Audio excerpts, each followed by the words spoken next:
live, uncut, unedited, tell the truth, and shame the devil. I love being black.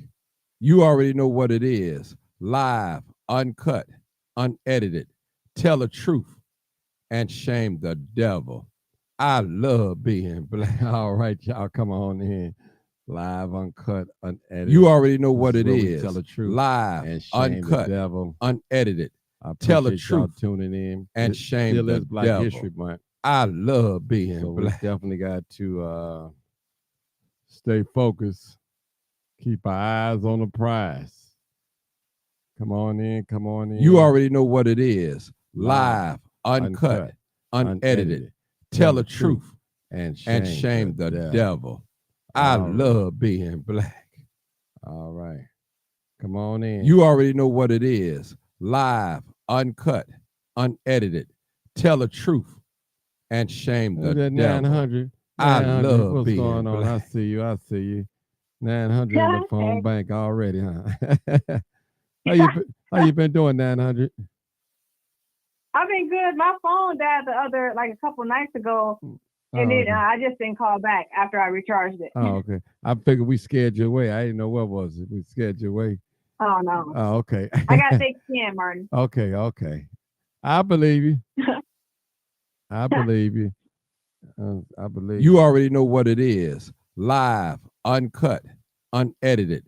Tell the truth and shame the devil. Come on in, people. We talking being black. Live, uncut, unedited. I know it's late. I was watching the game tonight, and I wanted to watch a little game tonight, so a little bit.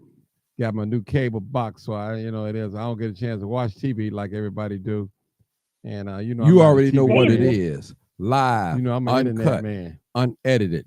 Tell the truth and shame the devil. All right, Black History Month. I love being. We're gonna see what y'all black folks got to say today. Let me shout out some names real quick. That's what I want to do. Shout out some names. All right. Well, I can't even see no names. What's going on here? Yeah, man. What they got me? Oh, okay, I can't even see no names. Let's see. These folks got me locked out of my account. Y'all better quit playing with me. Quit playing with me. Got me locked up out of my. Yeah. Quit playing with me. This is live uncut. What y'all doing? Telling you. You're playing games with me. Oh, there we go. Playing games with me. All right, let's see what we got up in here, people. All right. Now, all right, people, let's get started. I mean, I didn't get a chance to holler out no names. I'm sorry, y'all. I am so sorry. I see a lot of y'all on here. All right, we'll start with 900. Give me a minute. Let me shout out some of these people. They done came in here and showed me some love, man. I don't want to do them like that. It's a lot of people on here tonight. Man, a lot of people. That's just from the old. Maybe it's from the old, some old school. Oh yeah, it's from my old. Let me reset this. That's from hold on, y'all.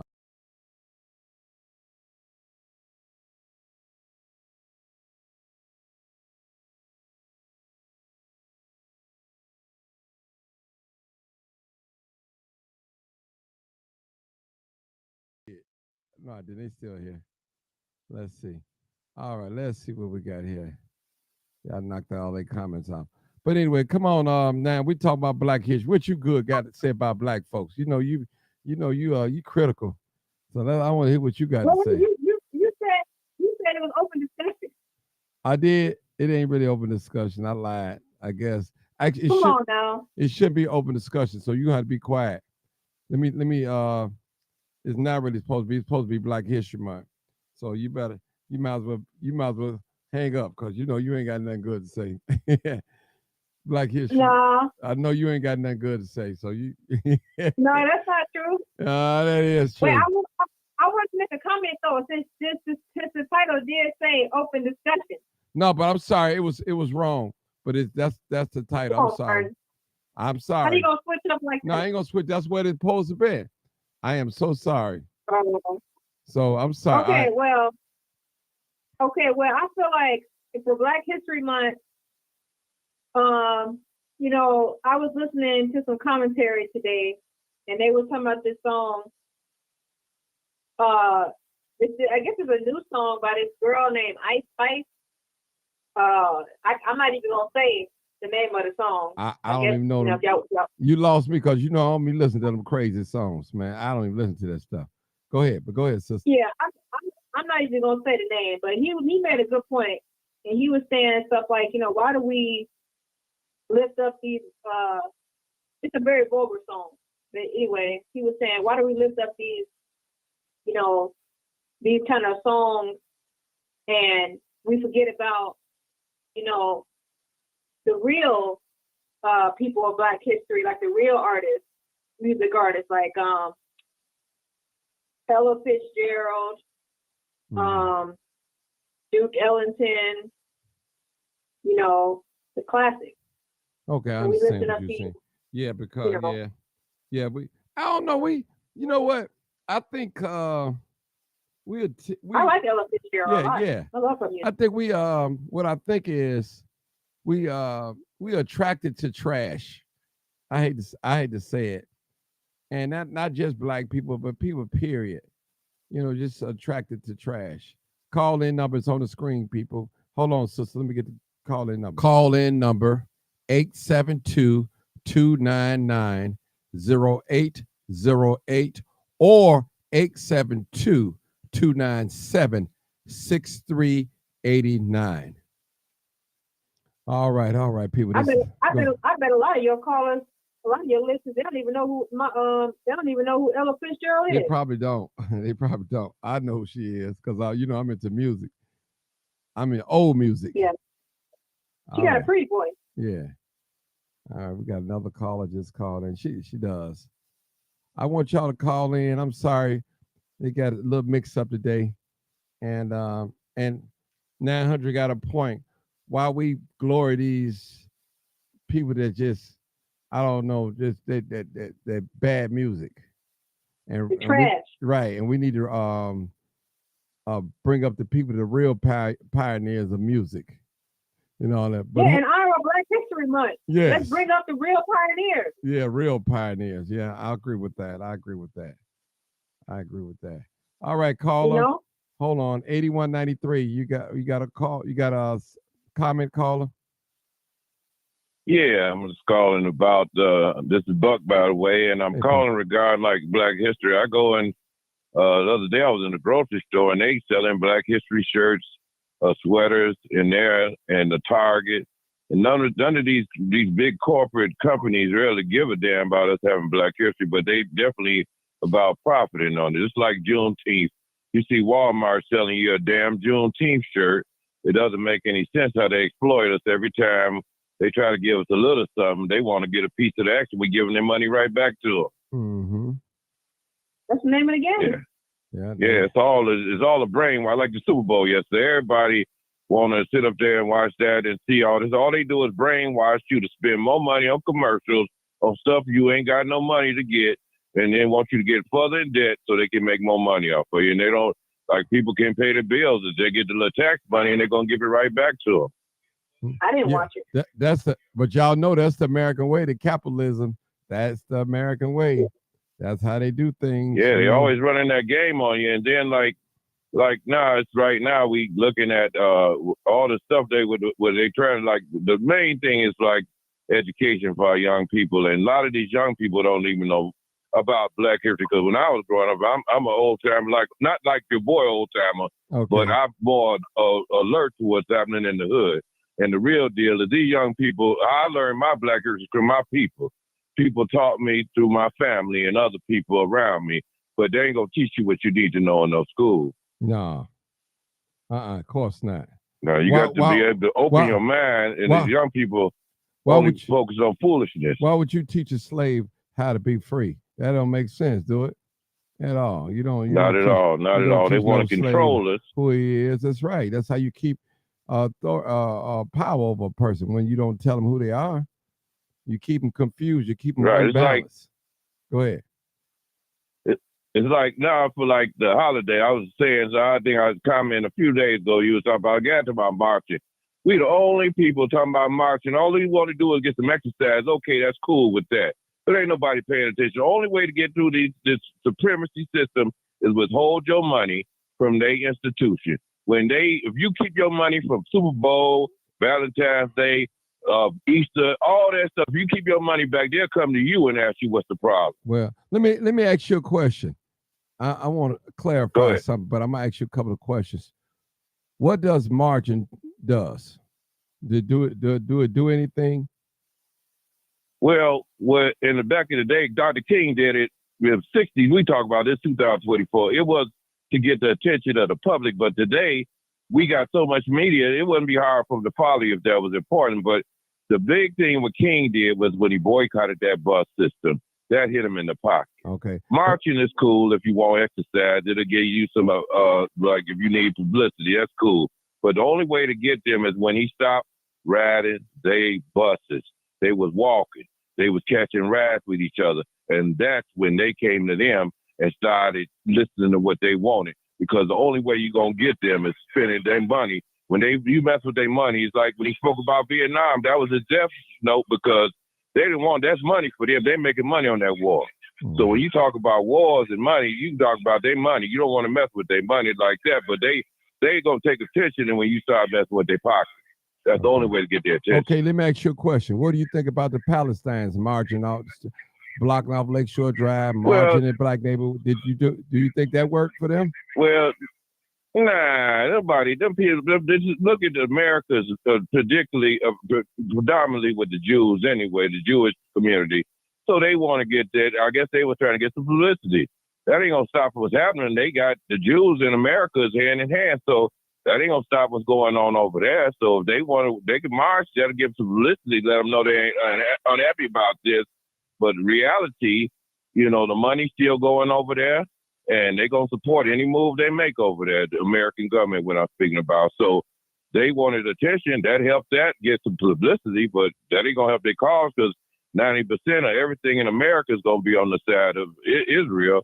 So ain't nothing happening. Ain't nobody gonna publicly say, even if they're politicians, that they gonna support Palestine because, even though once that was their land before World War II, they gave it to them. After that, the United Nations gave that to them so they could have that land. But the reality of it is they want to keep that going. And America's bonded with them like they are to some Middle Eastern countries. Whatever they get into, like Saudi Arabia, America got to follow them.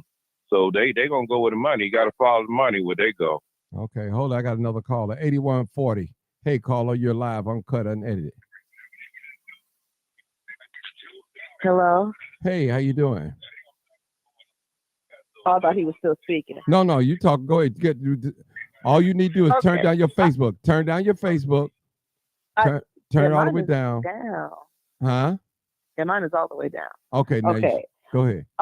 Well, I just wanted to speak to. I know you said something about Black History. Yes. Yeah, this is Natasha. How you doing this evening?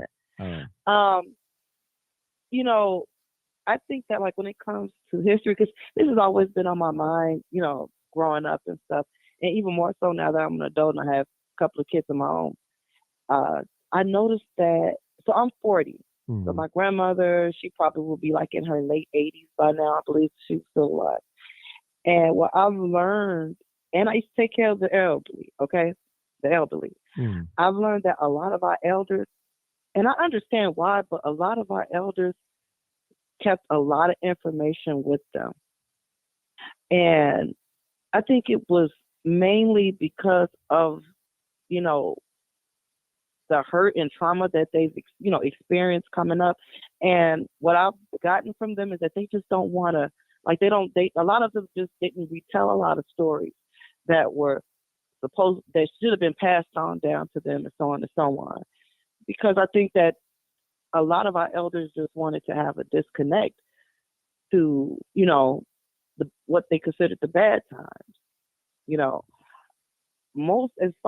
As far as back as most old folks I've ever ran into, as far as they'll go back is maybe like the 1940s or so, 40s, 50s. But if you're trying to go back further than that, very few of us have detailed, accounts of what went on in our families before that. you know. And I think that's one of the problems.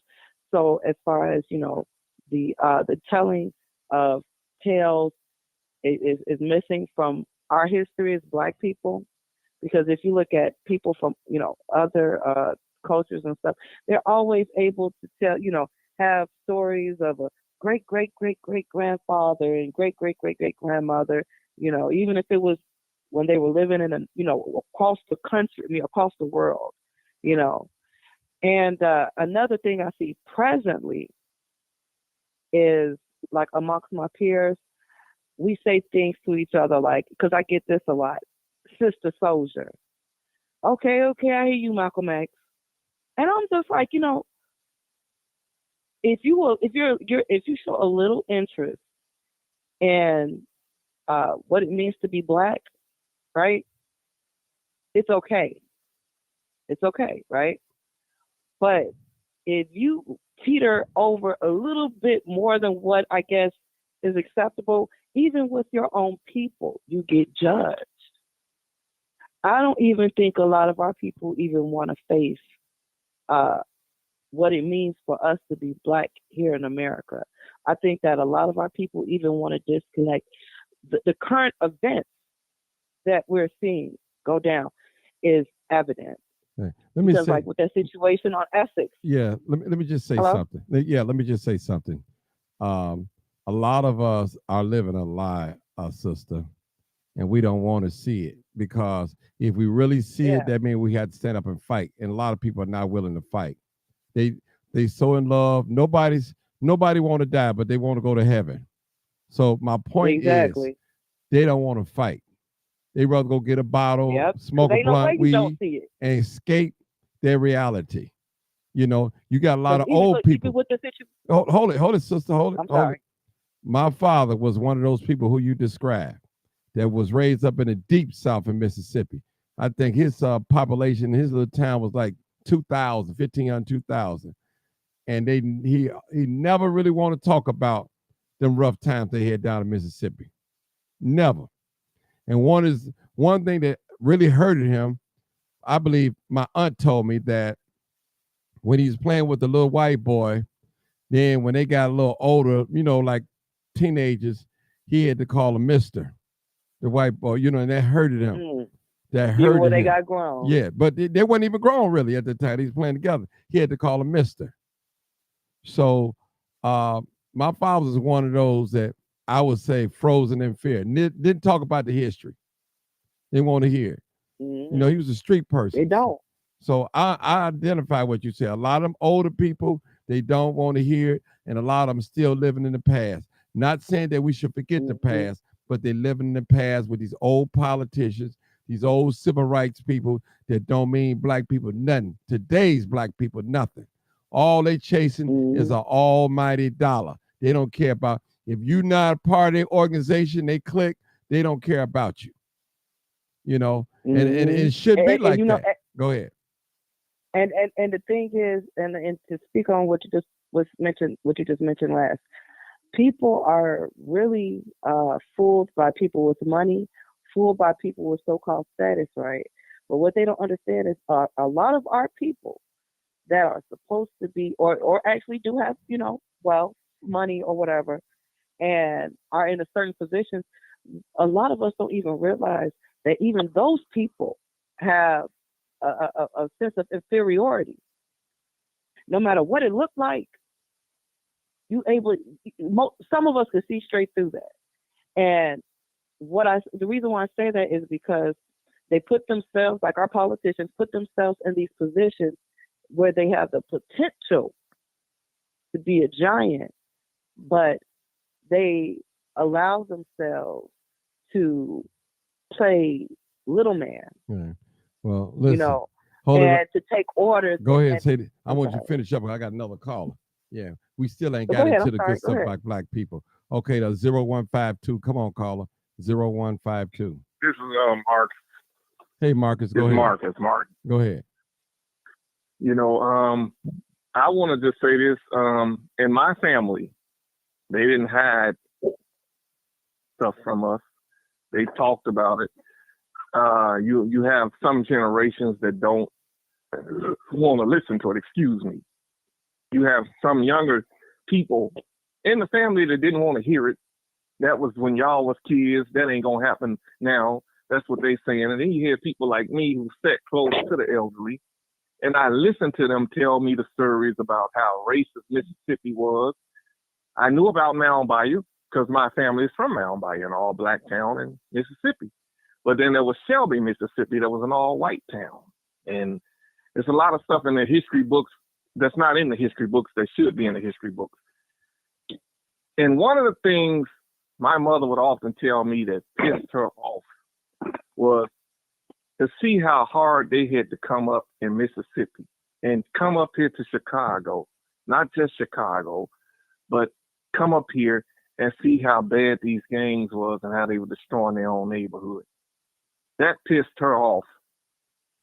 And it probably pissed off a whole lot of other black people who were from Mississippi, who remember getting up at 4:30 in the morning, getting on the back of a truck, going to the cotton fields, picking cotton, and calling white people mister, and moving off the sidewalk when they walked past.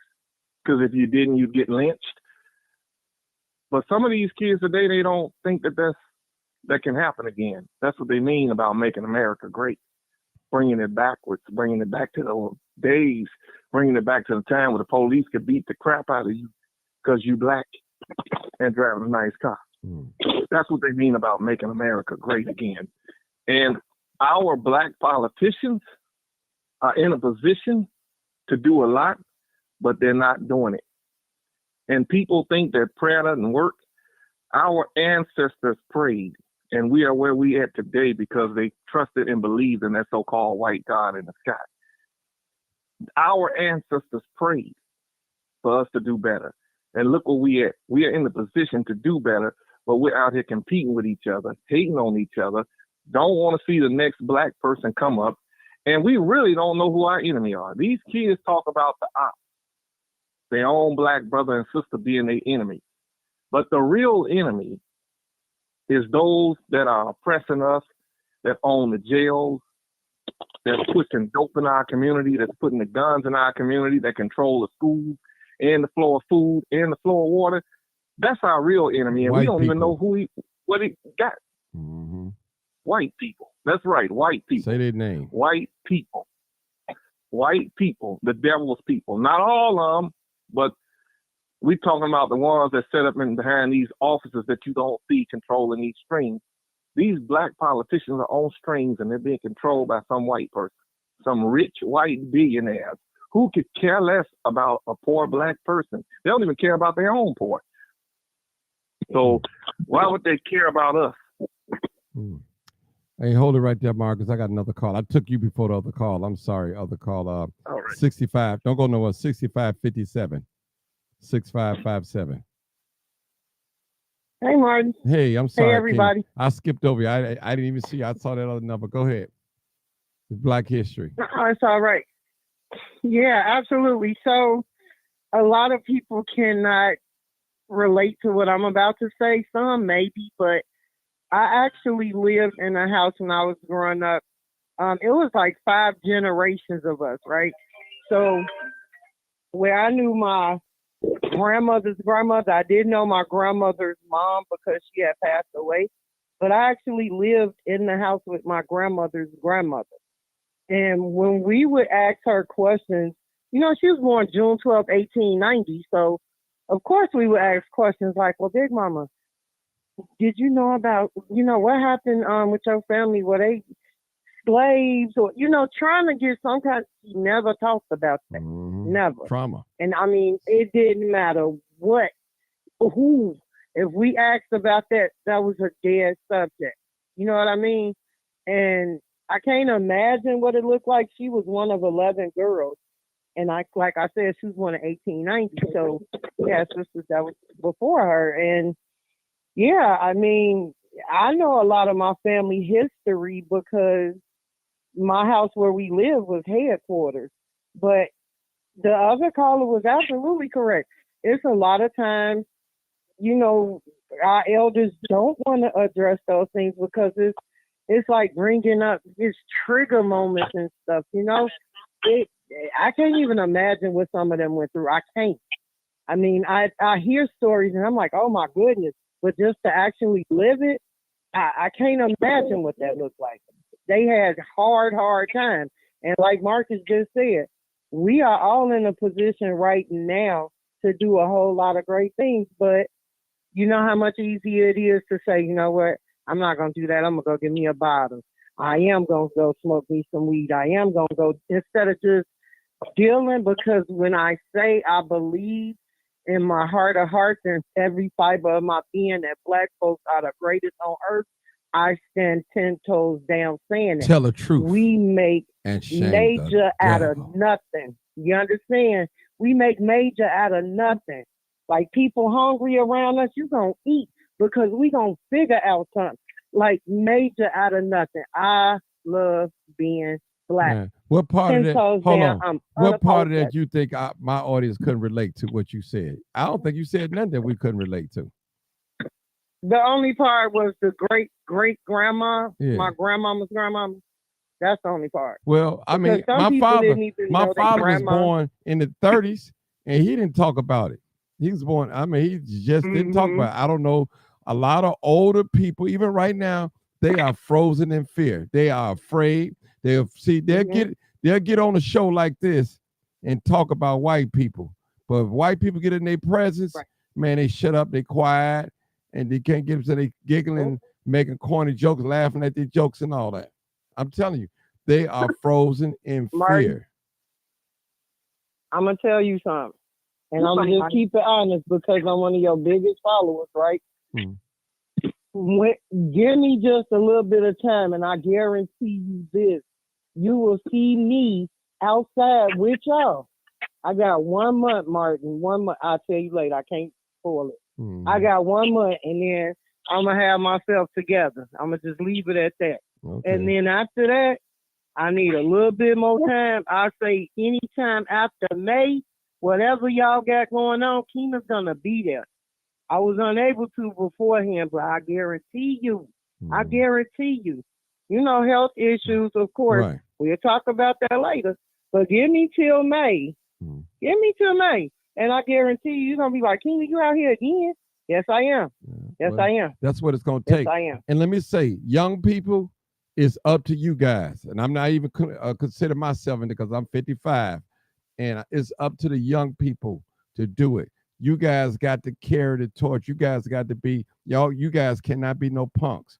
But you got to stop moving on your emotions. Y'all got the strength. The Bible said he called it young because they're strong. So y'all got to get down and learn under some of these elders that's not afraid. Now, you got a lot of elderly people, they are afraid. They won't talk against white people. The first thing with them white people will kill you if you do that. You're going to die anyway. You're dying from different colors and bad foods and all types of arguments and all type cheating on your wife and husband and all that. You're going to die anyway. So, listen, we can't go, listen, Black people cannot afford to live the way we living right now and expect to be great in the future in this country. With the drugs, with the alcohol, with the having babies, no marriage, all these things. We're not gonna survive with the abortions, with the killings and all that. We're not going to be great in this country no more. All our inventions gonna die, and they're gonna rewrite history. And why are we waiting on people to write our history? A lot of young people out there, those of you that's college educated, those that you are smart, ambitious, start writing some history books. Write it. Don't wait for nobody else to write our history because they're not going to tell the truth. Write the history. Take myself as an example. Live, Uncut, Unedited, Chasing Crime. You can't deny these videos. You see what I see, you know you can't deny them. It's like a documentary of a file of different videos of different crime scenes and stuff like that. You cannot deny it. Young people, you guys got to make an impact. I don't want to see all the young people downtown fighting and all that. I want to see some young people that's going to be future leaders in our race. Inventors. Go ahead, Marcus. I just want to say this, and I do professional sports, right? And one of the things, it's not enough of us on the floor, on the court side, in the dugout. It's not enough of our kind. And these young black kids can change that. They can change that. They have to want it. They have to want to do something better besides hang on the block and tote a legal gun. Learn how to make the gun. I mean, this United States, go to the auto show and you'll see what I'm talking about. Go by the Army. Talk to the Army people. When that guy broke down what that tank can do, that's the thing that they were talking about bringing in the hood. When he broke it down to me, what that thing can do, the bullet ain't even got to hit you. It can blow past your head and blow your head off. The draft from it can take your head off. So these kids, when you tell them this, they talk about, we'll whoop the white folks. You know what? You can't beat them on their level. I'm sorry to tell you, you don't have the ammo to beat them. Anytime they got a bullet that don't even have to hit you, but can go past you and take your head off, you already beat. So you got to beat them on a higher level that they ain't on. That's what King meant when he did the nonviolent movement. He used his head, his education. But you know what I'm saying? But King, So, listen, let me say this, Mark. He used that, but man, King, he led us into a burning bush, though, burning house, though. Yeah, I mean, some things was good about King. That. Now he did get the attention, but King is the one that they chose him. But it was other civil rights leaders too that was great too as well. But the media, they pinpoint, they get in the play. You had a gay guy that was the king of speechwriter. He didn't get no credit. Yeah. Because back then there, if you gay, you couldn't, they didn't allow you, they discriminated. They didn't acknowledge it. Right. So it's a lot of things. You get lit. Right. So it's a lot of things that black people, it's like the more money we get, the less racial pride that we have. Most well-off people, you don't hear them talking, I love being black love. You don't hear that. It's like they get watered down. They get lukewarm. Guess what they do? Yeah. Eat with the white folks, drink with the white folks, skinning and grinning. Talk down on their own people. Mm-hmm. You got black people who got good jobs and they talking down on people who are on Link when they was once on Link. Mm-hmm. And Link helped them, right? Yeah. So they talking about the people that's on Link, government assistance.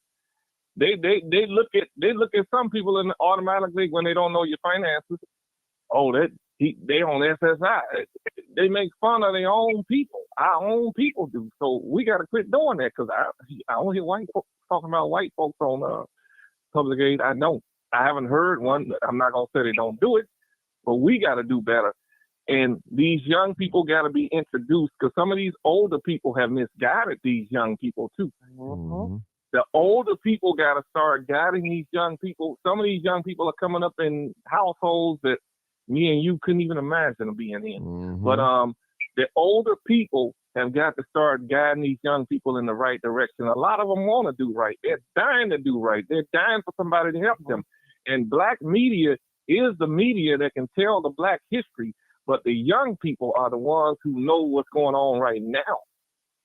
Mm-hmm. Right now is black history, not kingdom. Kingdom is black history, but now you, me, everybody on this live is black history. That's right. We're just as important to the black community as all those famous leaders like Malcolm X and King and guess what? Farrakhan and all of them. Most of them famous leaders, with the exception of one you just named, is dead. It's dead. Yeah. We love our ancestors, but there's nothing they can do for us. Those of us that are living, we got to carry the mantle, the torch. We have. And I'm gonna drop something else in the pot. Right. Your parents,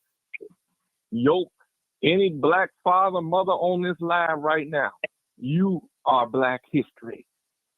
You are a part of the black. You're a contributor to black history.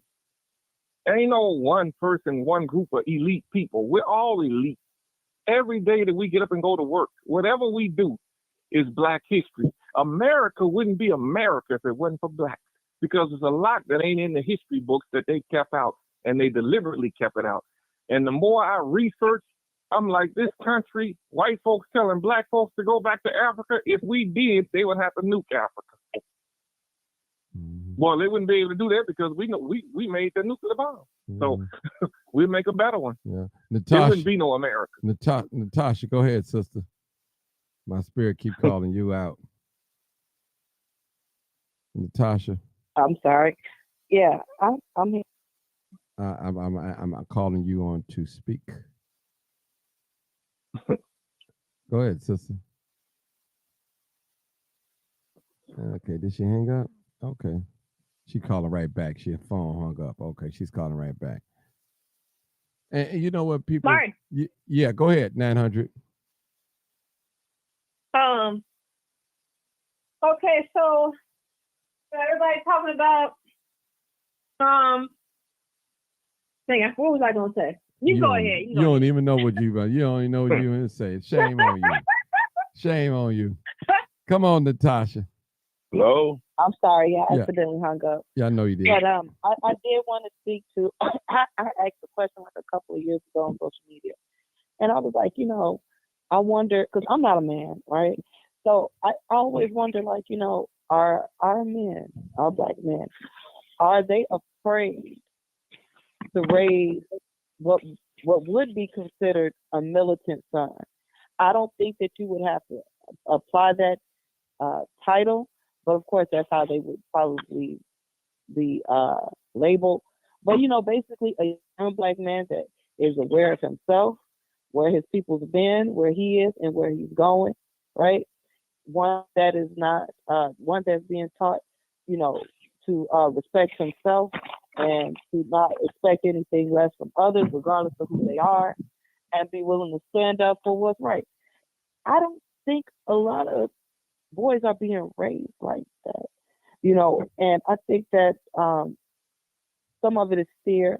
Mhm. And then for those that send their kids to so-called good schools and stuff like that, I think that they don't teach them a lot of black pride because they feel like that'll keep them out of certain circles that they want their children to acclimate to. You know what I'm saying? I don't understand. Like they're gonna always get a wake up call. I don't care how you try to raise your kids, whatever you try to prepare them for. That's outside of being black. They are always gonna have a moment where reality is gonna hit them. And I just wonder sometimes, like what some of our people be thinking when they're raising their kids and trying to,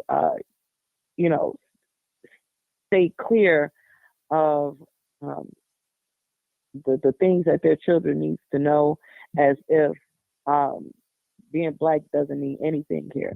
We didn't make up the issue. Let me of ask race. you a question. So We didn't make up the issue. Yes, you got a son? I have two. Okay. How you raise them? I raised them to be, I guess you could say, militant about who they are, No, where I they're don't going, listen. where they're being. No, I want no guess. I'm asking you. You tell me, how are you raising them? What are you raising them to be? Go ahead. I raised them to be self-assured young men. Okay. I'm not saying it because they my kids. No. I'm asking you. I'm asking you a question. Young men. I'm just saying. I am beyond blessed because we live in the city. Okay. Okay. And my eldest, he goes to Whitney Young. He travels back and forth since the sixth grade. We don't need all that information. I just need to know how. But I'm just saying, I don't have to worry about him. But my point is, I don't have to worry about him in no mess. He has opportunities if he wanted to, but because of what was instilled with him early on, and I think that a lot of, and I'm not saying that it's a one formula to dealing with kids. But let me just say this: I listen. I need you to tell me, how are you raising? See, you just said how black men are not being raised. So my point is, are you raising your sons the way you want to see black men in this world? That's what I'm trying to get you to say. That's what I'm trying to get you to say. Because the thing is this: I can't prepare them for everything, but the things that I am aware of, and as a black person, I don't care what circles you're in. Ain't no way. And I believe if you're in circles outside of black circles, you definitely have had the experience where you had no other choice but to see the way they see you, right? So no matter how much money you have, no matter what your education is, there was a moment, if you're an adult, there was a moment when they showed you what they thought of you, right? And you probably thought that they never thought of you that way. Sister, And then you get grown and you sister, get and yeah. sister, listen, I need you to stay, listen.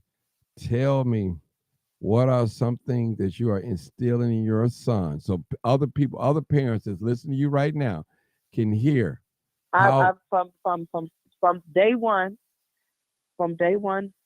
we're always going through Black history studies. that's what I want Okay. to hear. And yeah, definitely Black history studies. And my oldest, I know I get on his nerves about that for sure, because he's a teenager now. But from day one, we've already most of the things that we watch, like we didn't watch no BS programs and stuff like that. In the early years, I always went over as much history because I'm a history buff. I love history, and myself, not just Black history, just history in general. But I've gone over all the books in my library in my home. No BS books, all like history studies, okay? And tales of great Black men, and I didn't have any brothers or no father growing up. So one of my first books centered around the Black male experience was what is it called? I got it in there right now. I had to reorder it last year, but I go get it.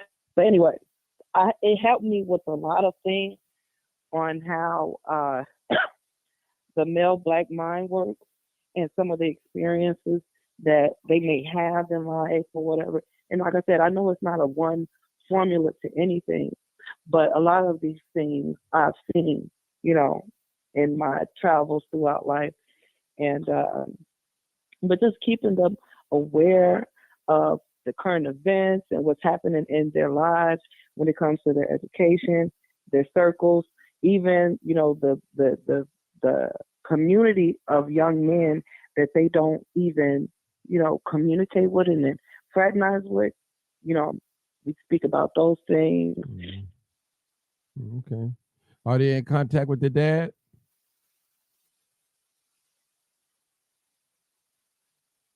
Hello? Uh-oh. Hello? Okay.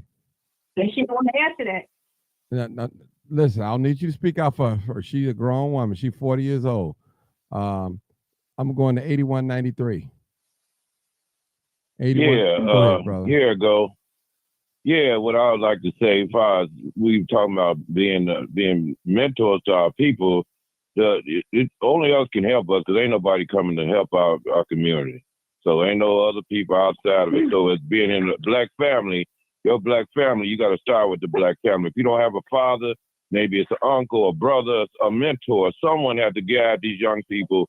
And I've been that too. Our daughters, with my nephews, I have about 10, 12 of them boys. And some of them didn't even have fathers in life. And some of them looked at me as their father, because I instilled in them how to do the right thing, to be a man, not be truthful to yourself. Don't try to, if you don't cut corners, you got to do the right thing no matter what. And you got to work, you got to make your own way. Ain't nobody going to help you. You got to make your own way. Don't expect no miracles to happen.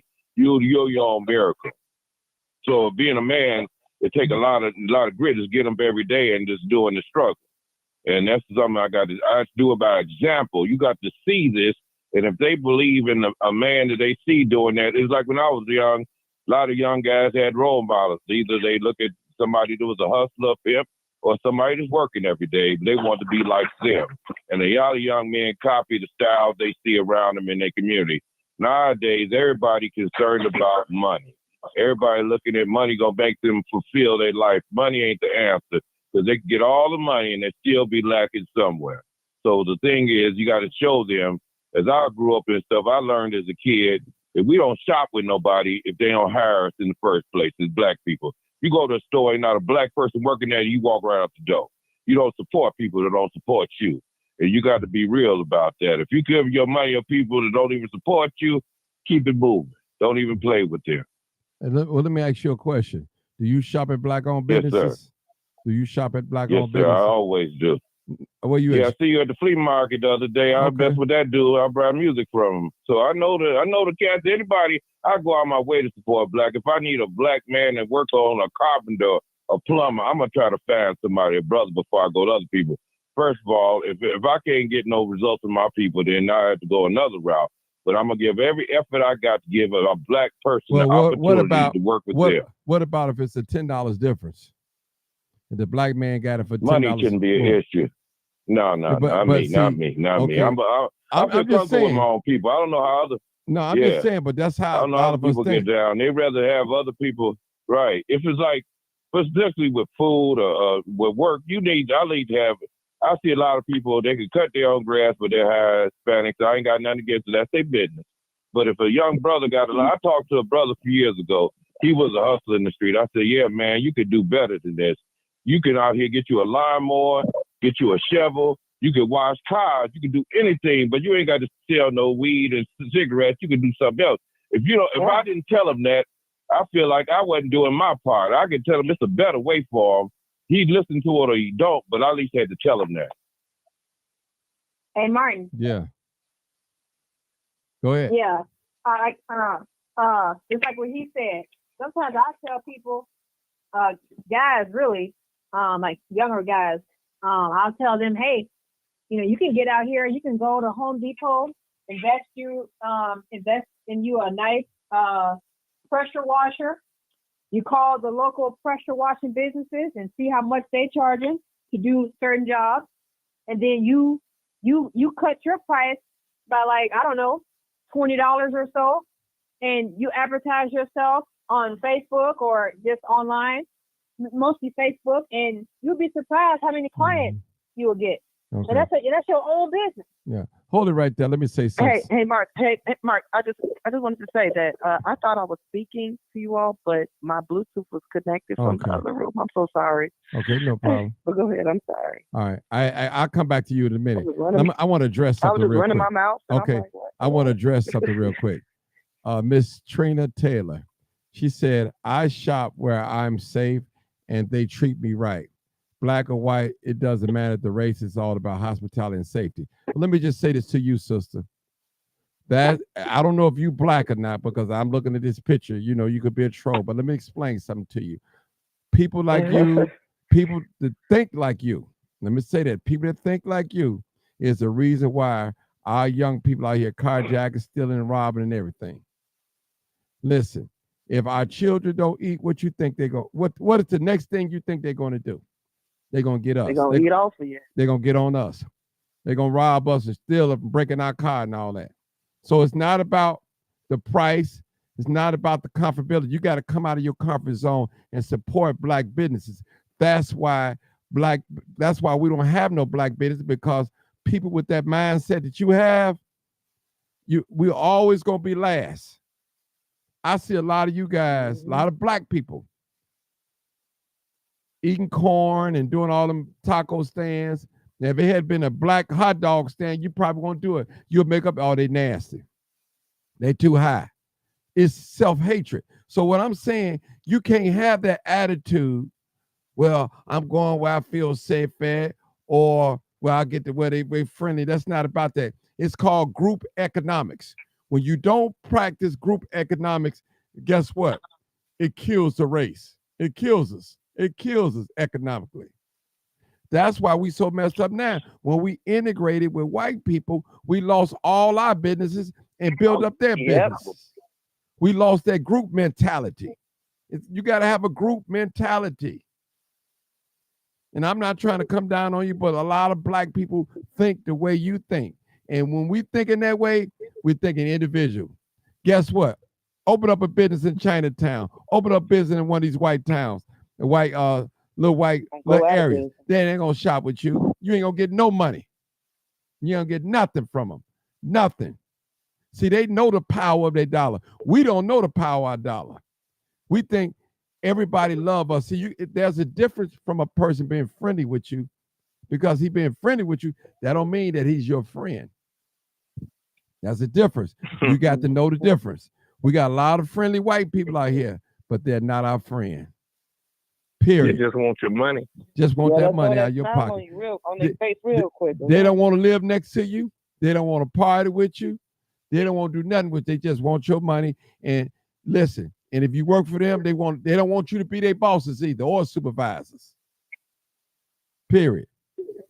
Mm-hmm. We talking about Black history now. We still on Black history. So with that mentality, we'll never make it. We gotta have a group economics. We gotta know how to practice group economics. It's just like us. It's just like me going to get my hair cut from a white guy. And I know all these brothers that cut hair. Come on, we got to keep that money within the family. The Mexicans practice group economics. The Asians practice group Hey, guess what? economics. Go ahead, Marcus.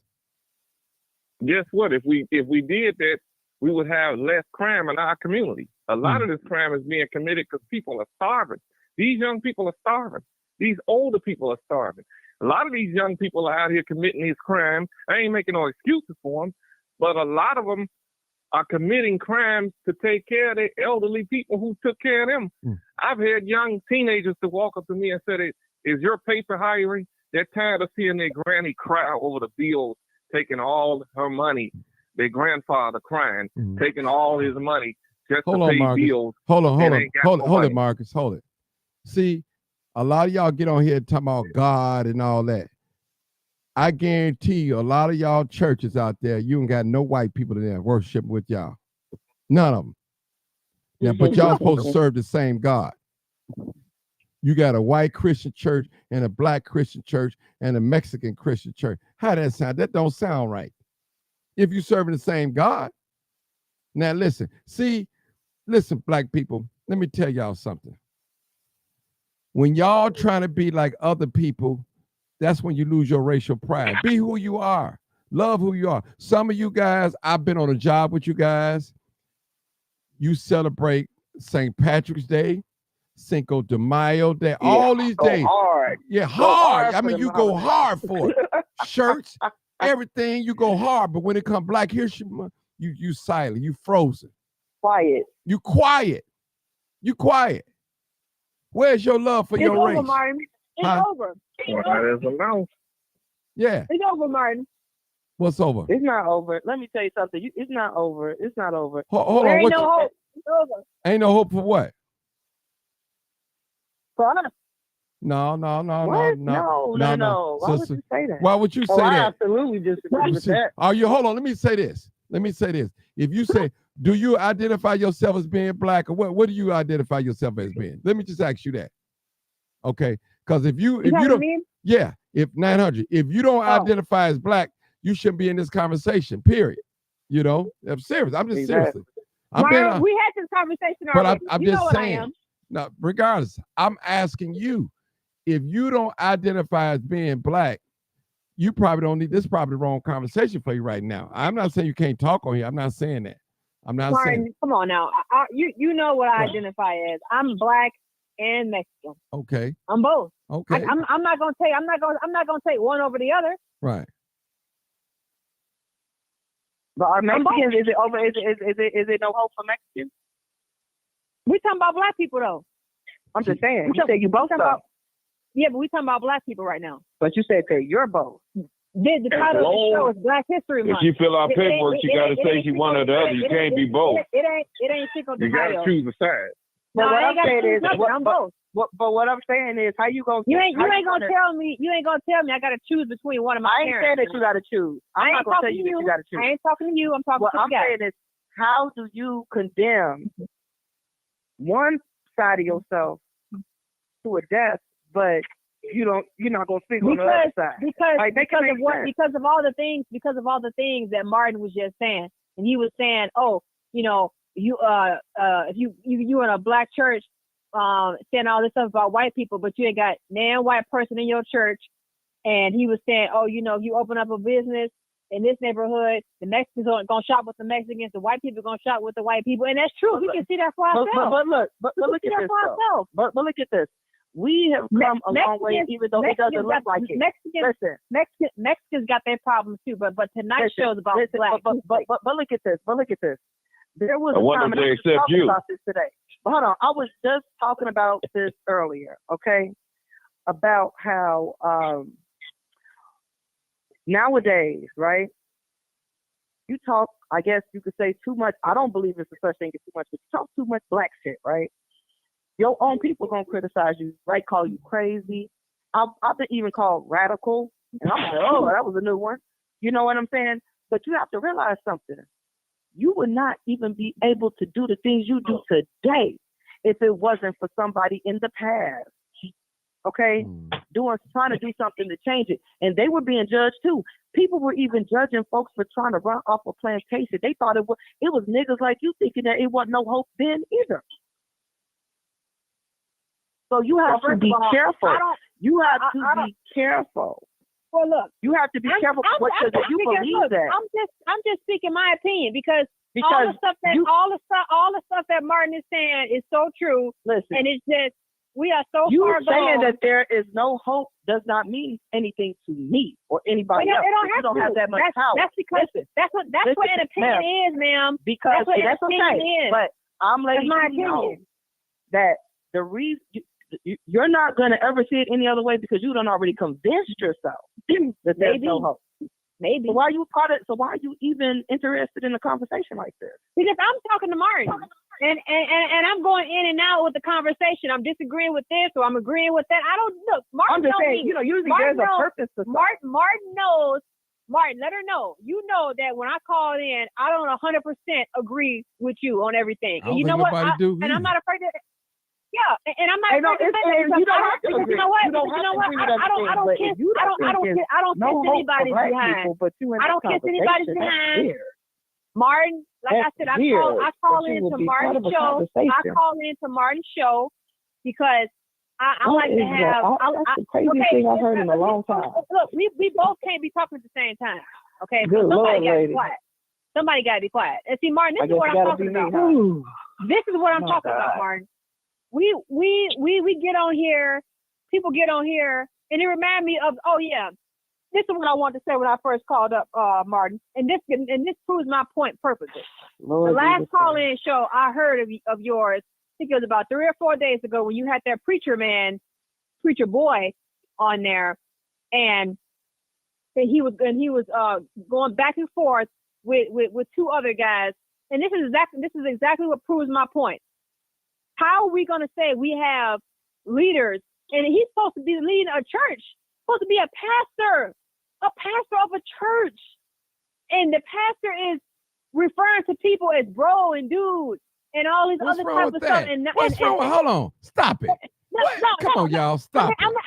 Stop it. Stop it. You are I'm judging. I I was on that show, Martin. It's Sarge up in here. I was on that show. Sarge, She's right. Hold on, Sarge. Did you let me clean that explain couch to up, you. man? Because they've been talking about the couch. You've been going Yeah, on. you know what? I cleaned that couch up in. You know what? I cleaned it up. Okay, hold on, Sarge. Now Let me what? talk. Hold We'll on, get back to that sister, couch. Sister, We'll get- 900, you go ahead and do your thing, girl. I rock with you. Okay. No, don't okay, worry about look, let me explain it to you. Let me tell you why that's a problem. Okay, back in the day with our grandparents, you would have heard a pastor. Now look, I know pastors today are not revered as like how they used to Come be. on, I get to the understand point that now. because You so many- changed the whole subject. Get to the point now. Get to the point. Okay, We're okay. on Black History. Because Come on. back in the day, a Yeah. pastor is supposed to be of a high reverence in any community, not just black. They're supposed to be of high reverence, and they're supposed to. The standard is higher for a pastor than just any old citizen because they're the so-called flock. You know, 900. I'm trying to explain it to you, Martin. I'm listen. I'm about to I'm cut trying you to off. explain I'm it about to to you. cut you off. I don't want. I don't hear nothing about no preacher. That ain't you. The Catholic Church been molesting and raping little boys since they've been here. So Martin, we don't hear nobody talking about That ain't got that. nothing to do with what I was saying. Yeah, but still, It ain't got nothing to do with what we I was talking about- saying. Let's get on Black. Point was, Yeah. Go ahead. the point was, look at how we conduct ourselves, even at that level. And we're supposed to come together and do all this stuff in city council to make a real change. We can't even have pastors to have healthy dialogue with the regular people among them that they're supposed to serve. They're supposed to serve. 900. And they talking to Hold them. on, 900. That's Let me not talk right, to Martin. you. Hold it. That's not right. Hold on, That is y'all. not right. Hold it. Just give me 1 minute with you. I need 1 minute and I gotta bounce around. First of all, your thinking is so narrow. Your thinking is so narrow. It is so narrow. You better keep living, especially about black people. I'm gonna educate. I tried to educate you before. You think a lot of dumb and unlearned people are on this live listening. It's a lot of educated, smart intellectuals on this live right now that's listening. And even on this line right now, that's on the phone line. Listen, because you see something on YouTube or Twitter or TikTok, that doesn't represent the race. Because you see an argument on my live feed, that don't represent all the black people.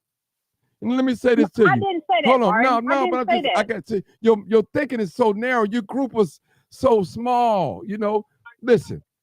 If I tell my people all the time, if you watch the news, you will think that black people are the only ones shooting, killing each other. You'll think that. You'll think that black people are the only one stealing. If you watch the news, you'll think that. You really would think that. The news will have you hating black people and you black yourself. Seriously. That's how. Martin, we got issues though. We got major issues. Okay. Hold on. Mexico ain't got no issues. Yes, they do. We talk about black. Hold on. No, I'm asking you. Do Mexicans have issues? No, hold on. Quit hollering. Just calm down. See, your emotions getting the best of you right now. That's that woman power kicking in. You gotta slow down. Listen. Don't tell me.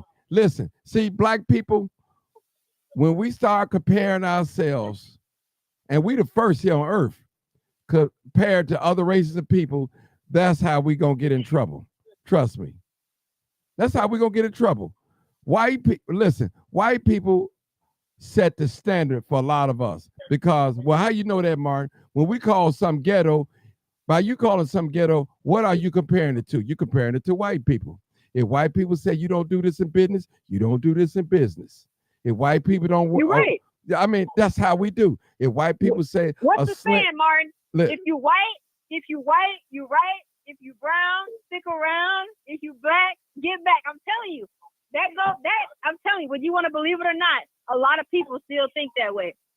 Well, I know I'm finna kick Sarge off here because he ain't black, because I don't want to hear nothing from him. He got to go clean that couch up. That's because you can't compete, Martin. You can't compete. Hold on. You just mixed as I am. Hold on. Compete. Martin, you I ain't just mixed with nothing, brother. As I am. Listen, so don't go there, Martin. Sarge, first of all, Martin, I'm black. Just like me. You go on out with them white red hillbillies. You want to go down there with do a genealogy. Them little hillbillies down there. You trying to press and white folks talking about black women, brother. You are mixed too. Listen, Sarge. Stop playing, Martin. Sarge. You on there talking about? Mixed, you wouldn't be light skinned. Listen. I'm not light skinned. I'm Where caramel. light skinned black folk from Africa Listen, from? Hold on. First of all, let me tell you something, brother. Martin? Hold on, brother. I'm gonna educate you since you think you so smart. Do you know what Africanzoid means? Hold on. Light skinned Africans from, Martin? You're not gonna overtalk me, Sarge. You're gonna either listen to me or I'm not. I asked you a question. Okay, all right. I know how to solve that. You have a nice day. Trying to come on my show. My man. question is to the person, to this lady, you say there is no hope. Then are we just supposed to just die, give up, quit? Because in that case, ain't no hope for this world. Ain't no hope for no race on this world because we're all sinners under the eyes of God. If there is no hope because of a certain small group of our people and how they act, it does not represent me. It does not represent the rest of the people on this live. It don't even represent you. You have a right to your opinion, but to say that we are hopeless is to say that we are dead. That's the message I'm getting from you. We spiritually dead. I mean, I ain't gonna say we. Oh no, we're not spiritually dead. I ain't gonna lump myself in there. There's a lot of spiritually woke black people out here. They just don't get the press because the press is afraid of them. If I got on the news and said what God told me to say, it would shake this country off its pew. Well, look, you ain't going to convince me that these 14, 15, 20-some-year-old guys walking around here, they ain't spiritually dead. You can look in their eyes. There ain't nothing behind those eyes. You wrong. You're wrong. There You're ain't judging there a ain't small. nothing Listen behind to the me. mask. You There haven't ain't talked. so You haven't talked to the so- right ones. You're judging a small. You're going by a small group. I see them all the time, and you know what? I almost thought like you thought, but by the grace of God, I seen some of the worst. Some of the kids who hung in the game. They're good kids out there. They're not all hopeless. They need the right people to guide them in the right direction. I didn't say they was all hopeless. I'm talking But you're specifically saying about that you're saying that they're spiritually dead. They are not spiritually. These young people are not spiritually dead. They're more in tune. I'm talking specifically about a certain group. I have seen some of these. But you can't judge all black That's teenagers. what I try to Under tell that- her. Well, after that, does she have any children? Okay, Does she have any children? She don't have none. You look at these. You look at these. Well, then thugs that explains everything. you look at these mug shots of these thugs that did carjackings or they shot and killed children. They got tattoos I all get them over every their day, face. ma'am, from the And CPD, look- but I still do not look in believe their that eyes. all our Look children are Look out in there their doing that. eyes. Look in their eyes. I work with young people. I used to work with Look in Park their District, eyes. and I You seen don't some of see the worst. anything. and I You seen don't some of see the best. anything. Hold- You don't see I anything in their eyes. Hey y'all, You don't see let me ask you a anything in their question. eyes. Okay, There ain't nothing let me there. ask you a They've been question. demonized. There ain't nothing there. Let me say something. I want to say something. 900. If I ever see you in person, what would you think I think of you? Oh, she black, she ain't no good, or what would you think I think of you? What impression that you think that you want to display to the world? Well, if you like most men, you would think I was good looking. Okay, outside of that, okay, I'll give you that. Outside of what else? I'll give you that. If you nice looking, I ain't no hater. I'll give you that. What else you think I'll say? I mean, so you talking about like if you knew it was me or you just didn't know it was me? If I ain't know it's your period. Oh, well, you probably. I mean, if you didn't know it was me, you just saw me walking down the street, you would think I was just Hispanic. Okay. Yeah, Okay. you would just think I was Hispanic, Okay. and you probably would ask me where I'm from, meaning not Chicago or New York, meaning what country? Because I get asked that all the time. Oh, okay. That's what you would think. Okay. Well, let me let your partner on. I kick one of your partner, old timer. That's your partner, because I agree with her. Go ahead, old timer. Go ahead, old timer. I know he on here. I see him. I like him. I know he do. Go ahead, 4093. 4093. Go ahead. Because I know Yeah, that's you know him. what it is. Hey, Yeah, that's me. I love being black. You know what? Go ahead, old Brother timer. Martin, I know what now you're you going know- to say. Go ahead. But you know I love your show. I know that. it. Listen. Now, Go ahead. and I love the sister that You always that's speak- standing up. I love the sister that's standing up for the truth. I believe that her heart is right, and I believe that she's going by what she think is going to be a successful path for anybody. Now, I looked at the Super Bowl show last night. Now, of course, but I'm tracking mine way from back the 50s and the 60s, so I'm looking down a long line. Now, if Usher, if he can get these black people out there to do all of this stuff that they was doing on the show for the white man, why can't he get them to do for themselves that which is right? See, if he can hustle them up from out of nowhere in a month's time and say, hey man, we got to pull this off. We got to skate, we got to be synchronized, we got to put on the show, this Super Bowl show. This make or break. Beyonce got all these people that she can choreograph and dance. Well, what are you trying to say, old my timer? question- Get to the point. Go My ahead. question, well, I had a question for ahead. question for you.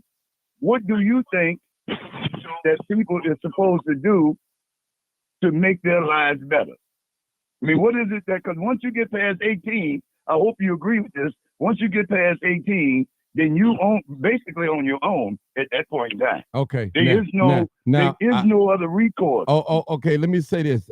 Listen, for you being a spiritual person, it's kind of hard accepting what you just said. But let me just say this. First of all, every 18-year-old don't have a two-parent household. Every 18-year-old don't have a single-parent household. some. Oh, Hold on. Let me No, say this, let me Martin. take no. Let me say this. I ain't gonna let you backpedal. I want this- I ain't gonna let you backpedal. You said what you said now. Oh, okay, Let me go get ahead. you. I ain't gonna let you backpedal now. You said what you said. Okay. First of all, I forgot to say let's something, though. I know. Yeah, I'll give you a chance to speak. You know I am. I ain't gonna take it to shut up or be quiet. I'm Okay. gonna give you a chance. Let me talk. I'm going by what you just said out your mouth. Now, listen.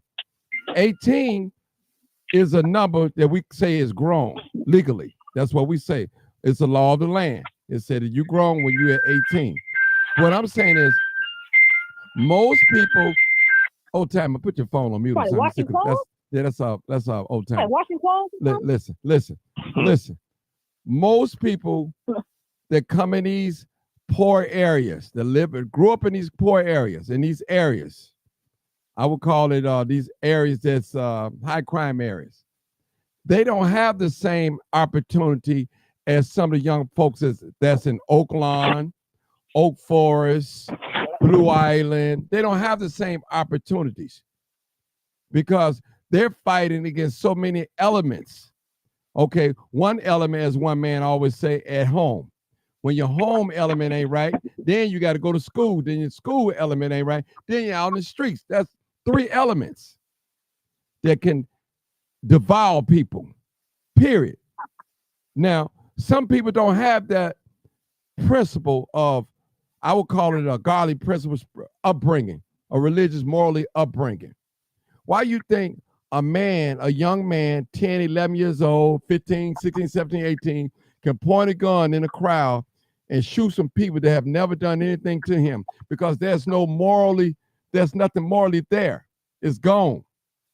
But it takes somebody like you, a Christian, a God-fearing man, to talk to that man. You gave a prime example 2 weeks ago. You talked about a young man in the store with his pants hanging down or sagging and all that. And guess what your mama did? Your mother went right over there and prayed with that young man. And you had nothing else to talk about. So what she did was she stepped out and said, you know what, let me go talk to this young man. Not only she talked to him, she prayed with him. So you don't know the struggle that some of these young people are going through. They have to look rough in order not to get picked on.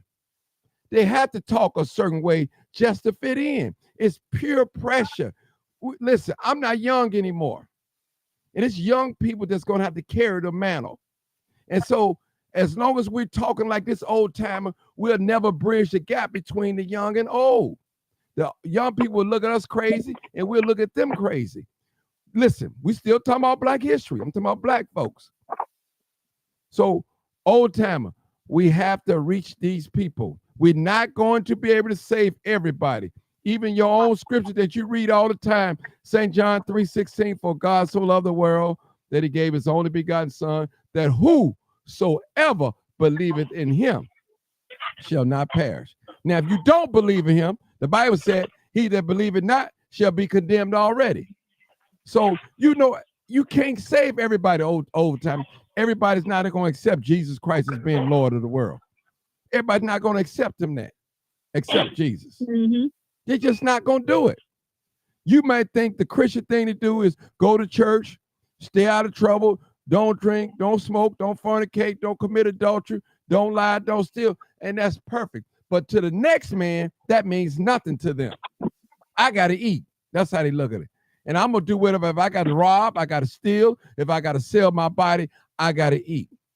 So that's a different circumstance in people that's in certain areas, man, of people. Some people, okay, you can take the east side of Cottage Grove and the west side of Cottage Grove.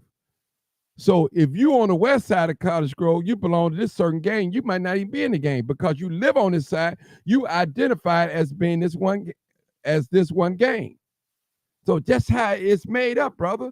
So what I'm telling you, the elements that some of these young folks, that's 10, 11, as 900 call them thugs. But that's all they know. They don't know nothing else. Bad behavior. That's what they wallow in. Bad behavior. Until you teach them, they got to be taught, old timer. You know, you go to church, you probably go to Sunday school, you have to learn about God. I don't want to be taught. You know what I'm saying? They have to. They don't all want Listen, to be taught, Mark. First of all, let me say this. And I said earlier, we won't be able to save everybody. Okay. Now those that want to accept change, you give them what you got to offer. You know, everybody's not going to accept good. The Bible Right. say, Mark, don't cast your pearls before swine. Well, You listen. gotta be careful. No. That's another thing misinterpreted. You know what I'm saying? Misinterpreted. That's another thing. Listen, that's No, it ain't. hold on. That's excuse for not talking to people. Most of y'all Christian people out there, you don't tell nobody you serving God in secret. Don't nobody even know you're a Christian. They don't even know y'all Christian. No. Because some of y'all don't even listen. I probably tell somebody. Listen. I be around some of y'all Christians, and I know how some of y'all carry on. I know it. Yeah, I know too. I'm saying, I know. listen, if you saying you got God and you don't tell nobody and witness to nobody about God, I mean, come on now, keep it real. If you got something, you got something good in you, what was that? Jeremiah says it's like fire shut up in my bones. You're gonna tell it. You're gonna tell the good news. Some of you guys out there, you don't want to talk to your. He said, don't hide your light under a bushel. That's it. That's what I'm talking about. Yeah, you're right. They're doing like most Christians judging people. They judge people. Well, you know all the what? time. But let me say something, brother. Well, ain't nothing wrong with judging. Hold on, Ain't brother. nothing wrong with judging. Well, you Let me don't say know them something. people. Hold on, let me just say something. God judge. We all God judge people, you. whether we want to believe it or not. Right. Because listen, Right. if I see somebody walking through a dark alley and they look rough, I'm going the other way. I'm just period. That's judgment. Judgment is nothing but a thought. I'm so tired of people saying they don't judge. Everybody judge. Everybody judges. Everybody judge. Everybody judges. Come on now, stop this. Everybody Holier than thou, judge. righteous more than now. I'm just Okay. thinking about her judging the young I people know, without yeah. knowing who they are. Right. I Man, understand. Wait, Okay, Mark, hold on, what did Mark 900. just say? I got another call. did Hold Mark on, just old say? time. Let me take this another call because she's been holding on. 0039. Come on, caller. Talk slow, Dan. Don't talk fast. Because this caller, she can go. Take your time, Hello, man. can you hear me? Yeah, take your time. Talk. I can hear you. Go ahead. Because I want to hear what you got to say. Go ahead. You know, as a Black sister who loves her people, good, bad, and indifferent, I try to take the good with the bad and also make it better. What I get a lot of is all of us sometimes falling in the pit of just making us bad. We all know, you know, the bad subjects of Black people. For me, and someone that represents, you know, the younger generation, the question always is, what do we offer individually to become the solution versus always pointing out the problem? You know, I always hear, well, we got kids that do this, we got kids that do that. What are we doing individually in our time and our efforts to make sure that we change that narrative? Because we know in the way that we were raised, you know, that it takes a village. But if all the village is doing is pointing the finger and nobody's putting in the action, then how do we expect results? It's not going to be easy, and nobody's saying it's going to be fun. But this is also an environment that we help perpetuate. If we're going to look at the things that our community do not have, then we have to also look at why it exists. We have to look at the fact that after school programs were also taken from the community, yet drugs were being put in. We got to also look at that we have the same community. Hold on, 003 I hear echo. Do you got some Facebook plan? You got to turn it down. Y'all put your phone on mute and talk call on I y'all. have nothing on. Okay. I don't have my I hear speaker on. echo. I hear echo from somebody. Okay. Y'all put your phones on mute. Go ahead. Go ahead. No, I'm sorry. I just think it's important that when we promote the things that are negative in our community, absolutely accountability is real. But you know, with every negative should be a positive. Then what are we doing to deflect that? How are we educating the youth? How are we spending our time individually to impact who is closest to us? No, we may not be able to affect the magnitude. I'm not waiting on Usher to save me. I'm not waiting on Beyonce to save me because she's not my next door neighbor. What I am doing is being an effective person to everybody I come in contact with every single day. In the same patience and grace that I have for little Billy, who got all the resources from the day he was born and still went and shot up to school because he watches the same GT, I don't even know the name of the Grand video Theft game. Auto, You guys yeah. know. GPA. They watch the same game together.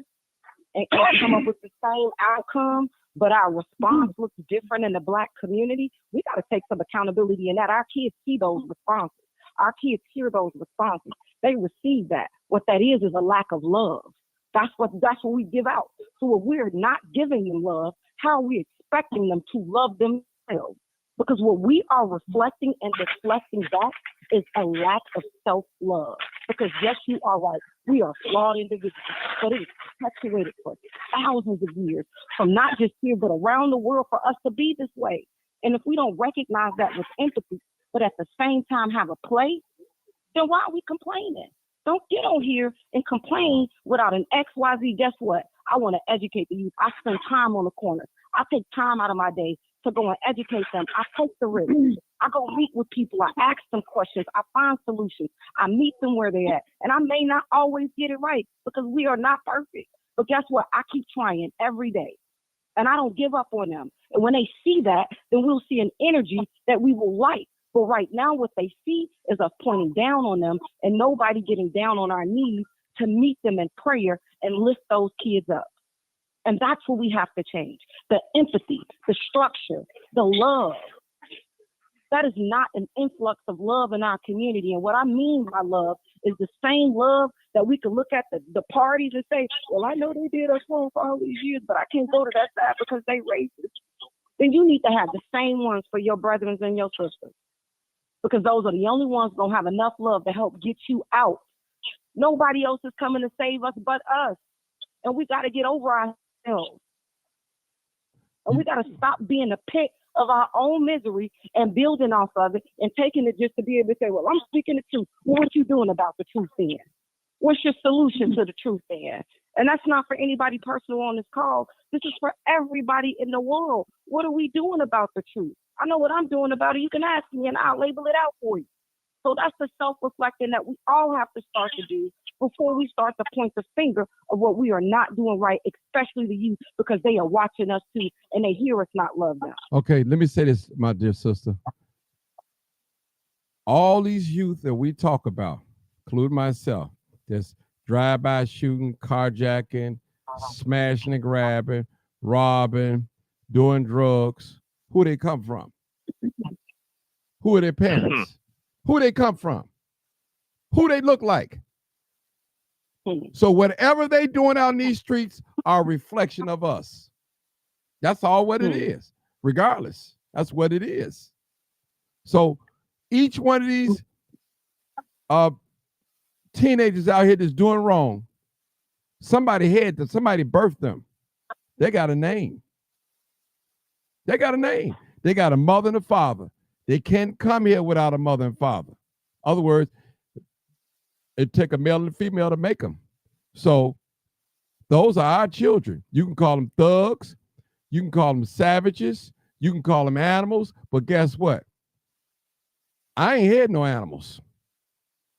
I ain't had no thugs at all. I see them as human beings. That's what I see them. A lot of you out there that's listening to me right now, you're afraid to say the word homosexual, gay, lesbian, Jew, but you'll call a black person a thug, a savage, an animal, all a terrorist. You'll do that to a black person. I'll call somebody a dyke in a minute. Yeah, you know what I'm saying? I'll call you a fag or a dyke in a minute. Right. But I'm just, hold on, sister. Hold on. That don't apply to everybody, but this is what I see. That's what you want. That's what you want. But that's what I see. So what I'm saying is, all them young people out there that's doing wrong and doing what they have to do, whatever, doing what they think they should be doing, that's a reflection of us. That's our culture. Those of us as black. Absolutely. I'm just telling y'all. And the sister said it. What are you doing to make the change on your part? Outside of just talking about it. Chicago. No, that means you don't count because you ran. I got out the way. Yeah. I got out the way. Well, it'd never get straight up. Well, I say I went and I learned the game and I came back to feed my community, sister, and much love to you. But, if you're not out here putting the boots on the ground, then, find a resource to hand out to where you move to, and that's just real talk. Even if you left, it's a resource where you are that we can utilize where I am that may help somebody here. So I get that you left. That's cool. I still love you from afar. But what you can do is look into the resources that exist to where you moved and why you moved there and educate us here so we can create, recreate, and duplicate exactly what you get to experience by leaving here. So how about we do that? We got Reb the Barber. Well, Reb the Barber. I don't really know how to get tapped into all that stuff. To be honest with you, I feel Well, like that's then the judgment can't come from us then, can it? Uh-oh. what do you mean? Uh-oh. Well, I mean, You know, but a lot of the judgment that you've had is something that you just said you can't speak to. Uh-oh. well, that don't mean I Uh-oh. can't share my opinion. Uh-oh. Well, I you never would have said- to have an opinion on something you don't know about. I know. I grew up in Chicago. I do know about it. Well, I you left just Chicago, so you don't know what we're speaking to today. What you're speaking to is the past. And what Ain't we're nothing working on changed, today. man. Ain't and nothing a better changed. It's future just gotten for worse. tomorrow. It's gotten But worse. this is Ain't the nothing speech. changed. All I'm asking is, are you bringing solutions to the table, or are you just bringing problems? I'm bringing up solutions, but I mean, Because I want my brothers to win. I want they're my kind of sisters to they're win. kind of like I want pipe you to dreams win, though, even because though we it know seems they're as not though gonna that's really not what you want. they're not gonna take into effect. Say But you, I mean, you haven't been here. it's You it's left. nice. So you it's can't nice. speak to that. It's I'm nice to to the say 'em ground out that people loud, do though. want to change. It's nice No, to it's say 'em just out nice loud. to do the work. I'm doing the work. You left. You can't even. You literally said you were not Okay, here. well, Right? I give you your props, sis. Okay, I I give you your No, props. that's not But even my not fault. everybody want to do Everybody else the gave work. you the floor. Not everybody want to do the work. Everybody else wanna gave do you the the work. floor. I'm asking you, sister, can I have the floor? You've been talking for like the past 5 minutes straight, and nobody No, interrupted you at sister, all. you had the mic. You had the mic the whole hour before I got here. You've been talking the Can I past take the 5 floor? minutes, and nobody said nothing. Okay.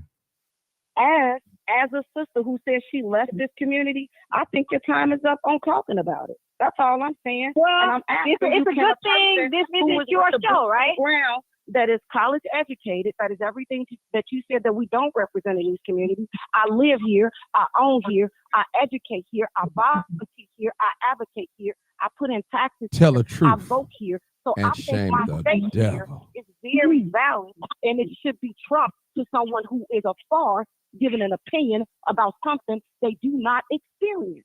Okay, well, look, that's cool. That's cool. You can trump my opinion, whatever. It's not a competition. This is a conversation. It's not a willing to competition. have that. I'm in no competition. I ain't trying to one up nobody. This is not a I just- competition. You So, one up I mean, the black community. If the your entire opinion, phone call if your opinion and so is I more take valid than mine what because has you been live your there, solution then okay, as that's a cool. I don't sister really care.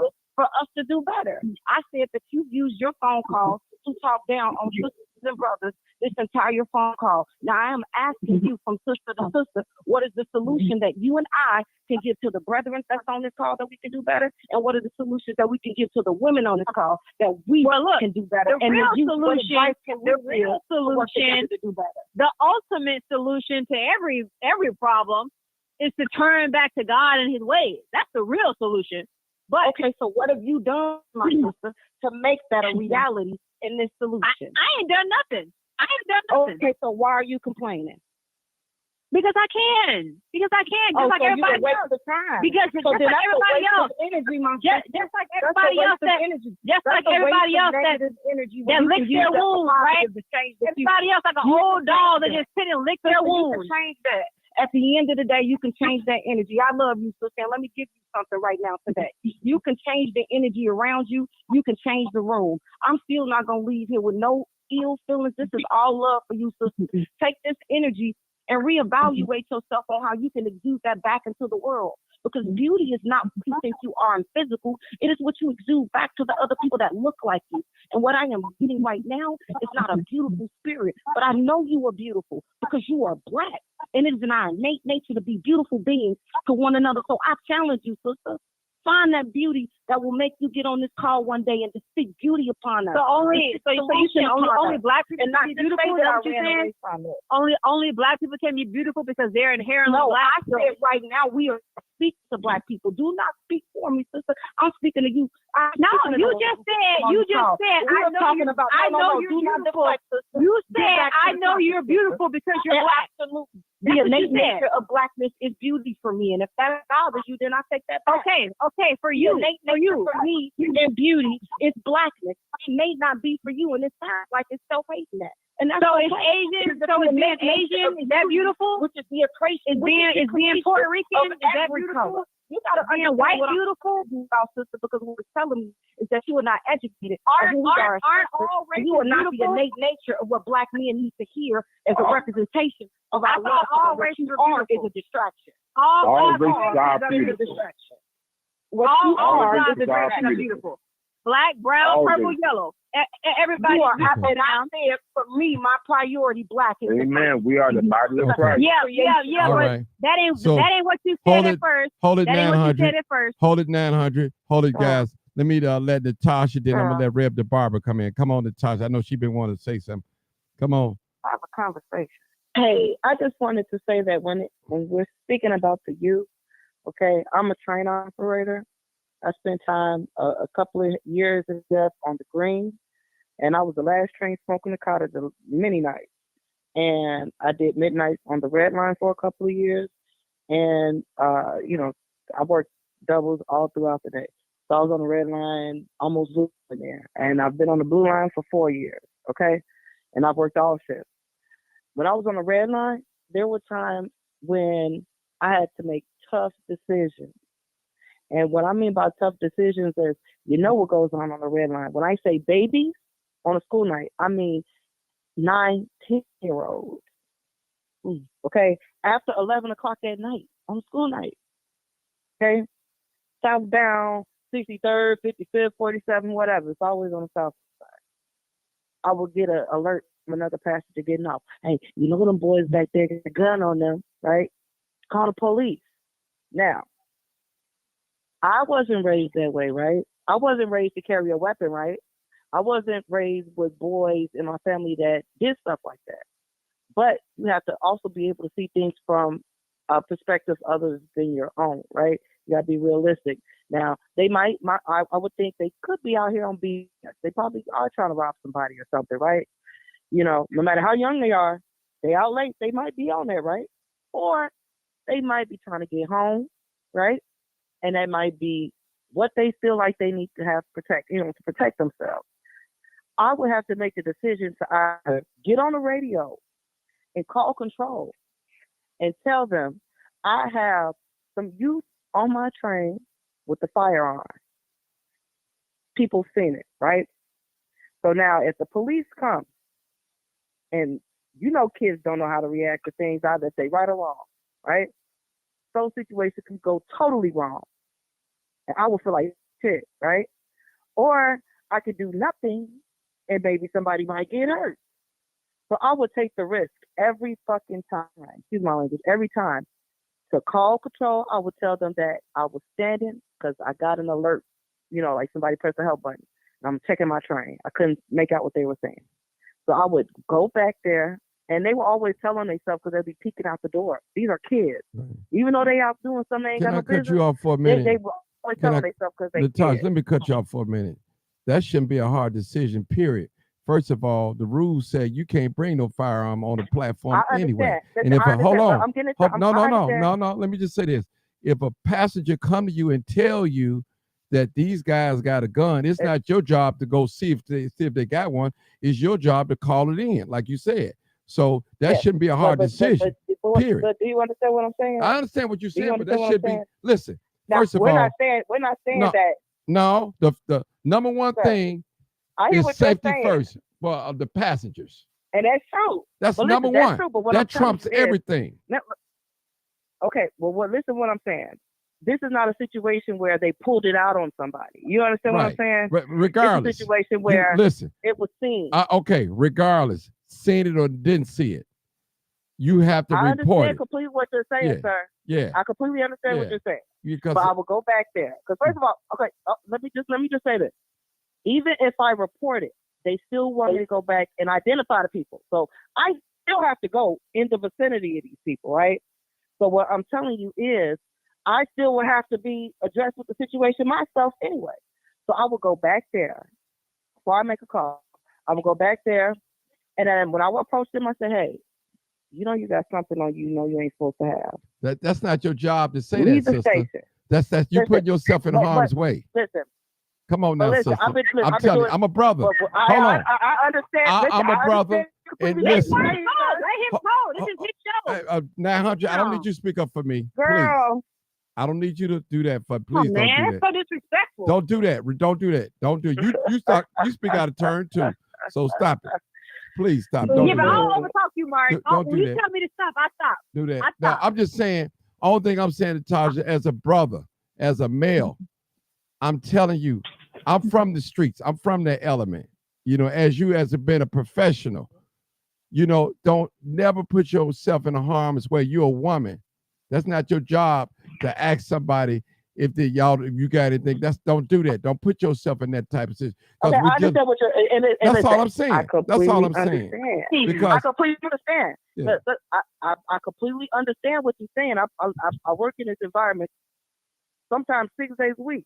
I understand, and I've been doing this for about 10 years. I completely understand, and I've seen some of any and everything Chicago got to offer.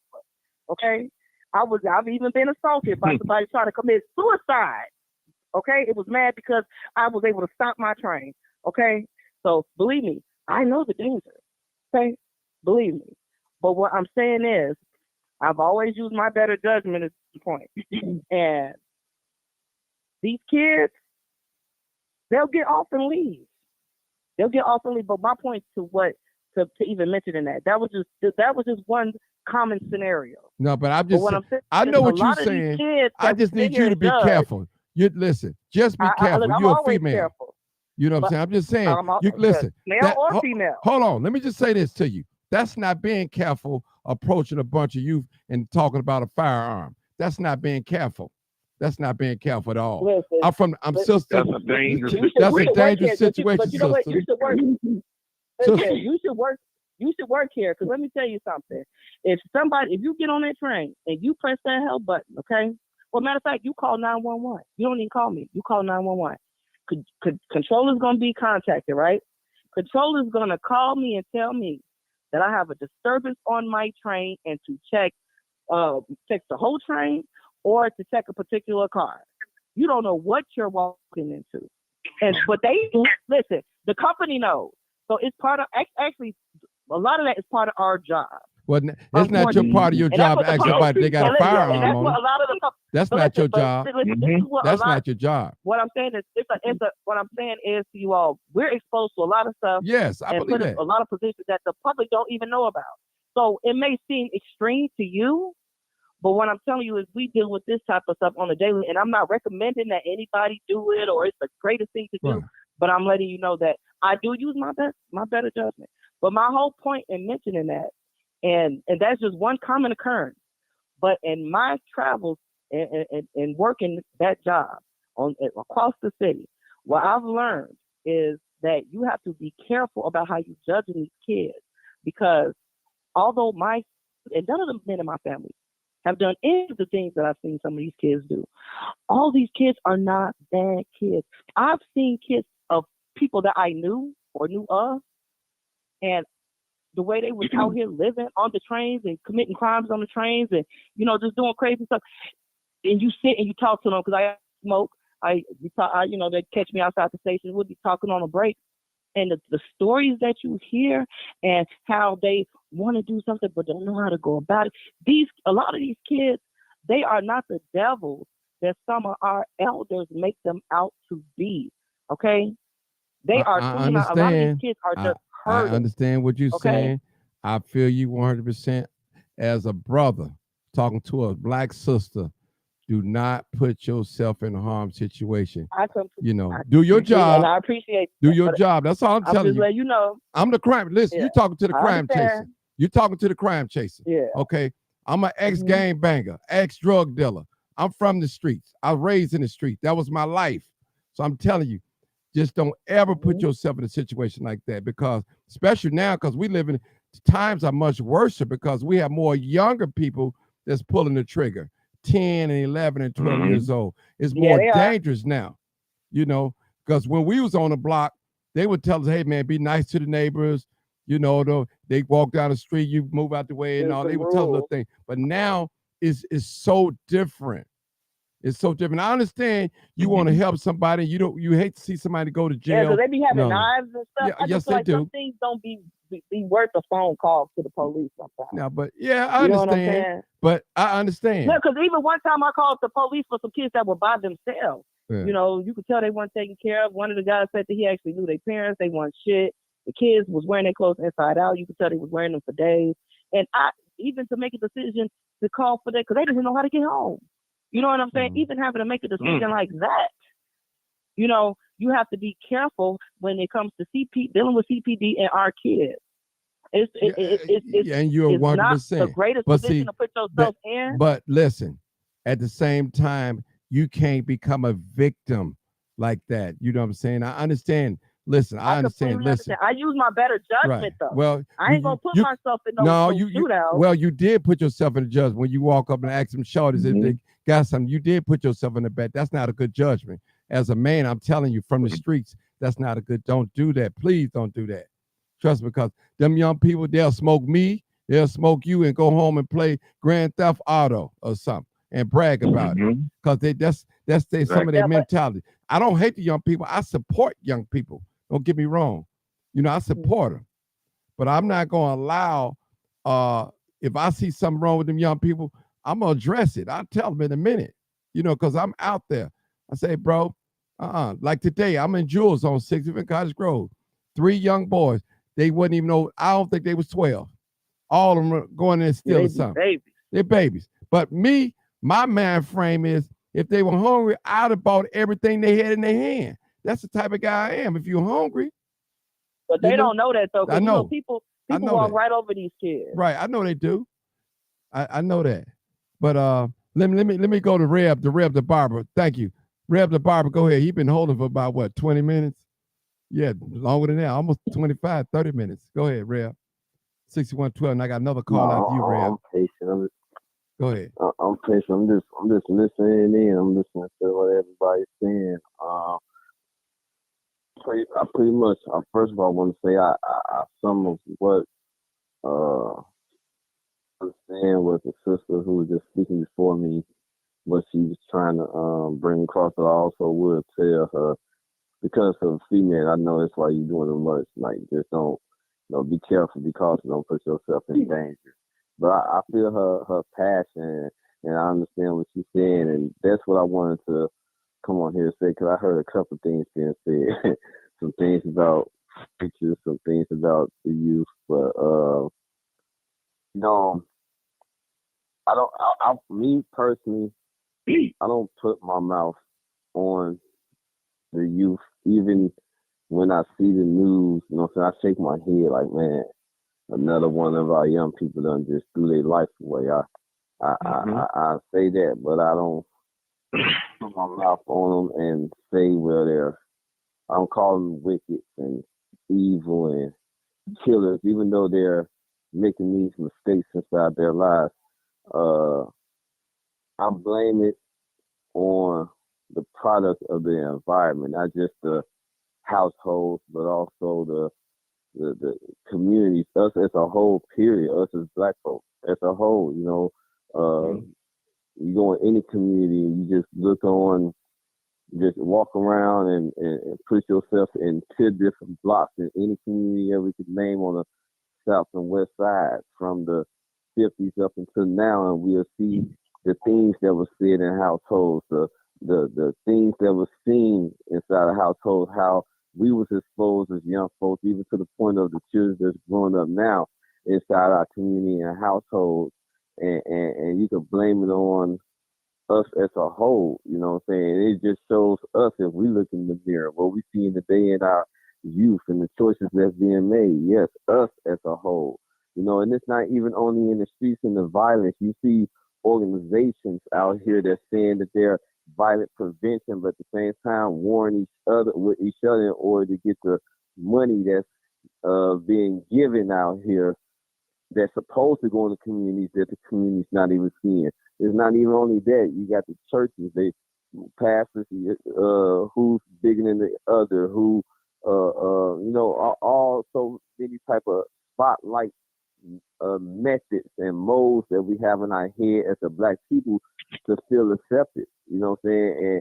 And if we come together as a one whole, I believe that's when we will really be accepted. You know what I'm saying? One man is not an item of his own. You know what I'm saying? So when we look at our kids are seeing all these things. They're naturally born into this situation and catch on quick to our spirits, to the energy, to the vibes, to every single frequency that we are given and that we show. And they watching hundreds and hundreds of people every day that's coming in and out of their lives, or very primarily close in their lives, or walking by past their lives. You know what I'm saying? They picking up the example from every single person, no matter what color you is. You know, they may receive it from one ethnicity other than their own, but they're picking it up. So if there's hate to be given to them, they're picking it up. If there's love to be given to them, it's picking it up. But the most of the things that I have heard from those that's been speaking, and it disturbs me, is that I'm hearing a lot of negativity, which it speaks on their hate for our youth. So I would say don't speak on the youth if you don't have love in your heart for them to speak on how to help. Like me, I don't speak it a lot. I let my actions show more than anything. Not one youth of a soul in the city of Chicago. Let me ask you, hold it, Reb. Let me ask you a question. I want you to explain something. Maybe they don't see it. When you use the word hate, explain to yourself, explain to the audience, what do you mean by hate? The people hating the youth. Explain to them how. Explain that. Can you break it down? I can break it down if you can't, but I'm asking you. Yeah, I was first talking about the nature of your attitude. You know, we all carry off. We are energy beings. You know, and we carry off energy, and attitude is a matter of it. So let's say Martin on the verse, okay, we cool. I like you. I look up to you. My attitude towards you is gonna give you a vibe of the energy where you're gonna feel it. But let's say, Martin, that I got something against you and I'm fake and whatever like that. If you're real about the energy that you vibe on, that vibe and that energy is gonna come from like, man, yeah, let me feed him with a long handled spoon. And so when I say these kids catch up on things real quick, the things that we give them, like in that hate, they see it in a lot of matters. Like I say, for instance, the way that we speak to them. The first instance, man, you know how they sit there tell you your first impression on somebody tells of who you are? Man, as soon as the way you say young man and young woman ought to be careful, because your attitude and nature can show if you're talking to them. Sometimes you ain't got to say nothing. Sometimes you can just sit up there and just watch them. And they'll pay attention to you and feel your energy and wondering why you watching them, and then they'll pick a conversation.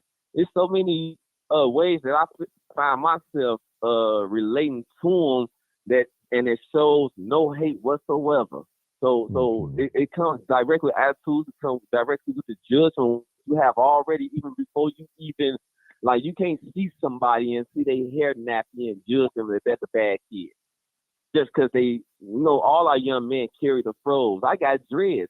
You see how they was talking about me, Martin, because the way I talked on the phone the other night, they was carrying, I'm a young preacher, but they carrying judgment on me just because the way I'm talking, but they never heard anything that I said that was disrespectful. But if you don't listen, let me say this, if you don't listen, then you don't carry off my passion. You'll carry off negativity from my voice, but you don't understand and listen to the passion. So energy and spirits are very important. And kids are the most spiritual thing. Hold on, brother. I got one person in front of you, man. Hold on. This brother been waiting on 30 minutes. Yeah. Yeah, okay. These children are the most spiritual. Spiritual in a way like it. God ain't. Let me say it like this. And I'm gonna finish. Yeah. Okay. When we say spiritual, God is not. Spiritual is not only in church. Spiritual is in the world too. So these children are spiritual in the way they think. They spiritual in the way they act and everything. And they carry certain things where they can pick up anything, even when it comes to hate in your attitude. All right. Let me go to the next caller real quick. Area code 331. 331. That's another one been waiting for a long time. Come on, 331 area code. Caller, It's me. It's me. go ahead. Hey, you going? You hear me, Martin? I hear you. What you got to say? Okay. Hey, look. This is what I gotta say. You know, I wanna speak. First, I want to speak about what Nat Hunter has said. Okay. What she said that we gave up on ourselves. No, how can a person give up on themselves when you don't even know our history? Like, you don't even know what we went through with our parents. Like, look, my mom was a single parent, but like, I had a father figure in my life because she married my dad. I call him my dad. I don't believe in that stepdad stuff because you take care of me, you my dad. But like, he raised me to the point where he's like, you know what? You got to do this way. You got to do this that way. But the way the parents is right now is different. They try to be their kids' friend. Then there's being their parents and being a disciplinary of the household. So like I go to the city a lot because my mom still stay in the city, and I got to go visit her just check up on her. But if you see like the people on the streets, you can sit there, and I walk around and I try to talk to these young men.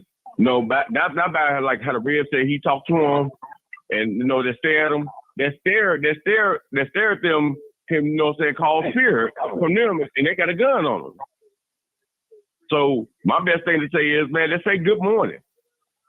Now, my mom always told me a good morning is a good feeling when you say it to a person because they know you ain't no threat. One, two. You know what I mean? So like I got 3 boys, and I was standing on the south side, and it was just so much stuff going on. I said, man, I made a hard choice to say I want my kids to be a part of this environment because there's a lot of negative things that's going on. So now, no, how can you sit there and get to a point where you have to make the right decision, or you just be a product of your environment? Because we're not getting better. You know, when nobody saying that. I'm not saying that all kids are bad, but you still got to watch everyone. You still got to watch everyone because we have our own people hate on each other because you're doing better than them. That's normal. Or you living better than them, or you got a better household than them, and then then it turns to a competition. When there's not really no competition, we do it together, we be all right. But everybody is trying to know, oh, you got better shoes than me, or you got a better house than me, Man, that's you normal. went and got a Blazer. That's Okay. normal, but that's normal. But you know what? But that's what's messed up because if you make it a competition. Brother, that's Hey, normal. look, Mark, let me ask you a question. If you brother, make it a competition, ain't working together. Brother. You know what I'm saying? But if you making it a competition, we not working together. Brother, that's what people do, man. You living in a society where people, it's a class system. You got it's class. You got the rich, middle class, lower class. That's what it do. Listen, the purpose of you moving out, you wanted a better community for your teenagers. There's nothing wrong with that. It wasn't really that, Martin. Well, you just said it wasn't really that, you Martin. said you want. That's what you just said. Look, I just had got shot. Look, I just had got shot 3 times. Okay. I had just got shot 3 times. Okay. And so now they get to a point where they would start shooting at my mama's house. Okay. So I literally had to come to a point where I had to move me and my mom away from there just to get away because well, let me ask you a question. Lost my older brother. Let me ask you a question. What's that? They just all of a sudden start shooting at you, right?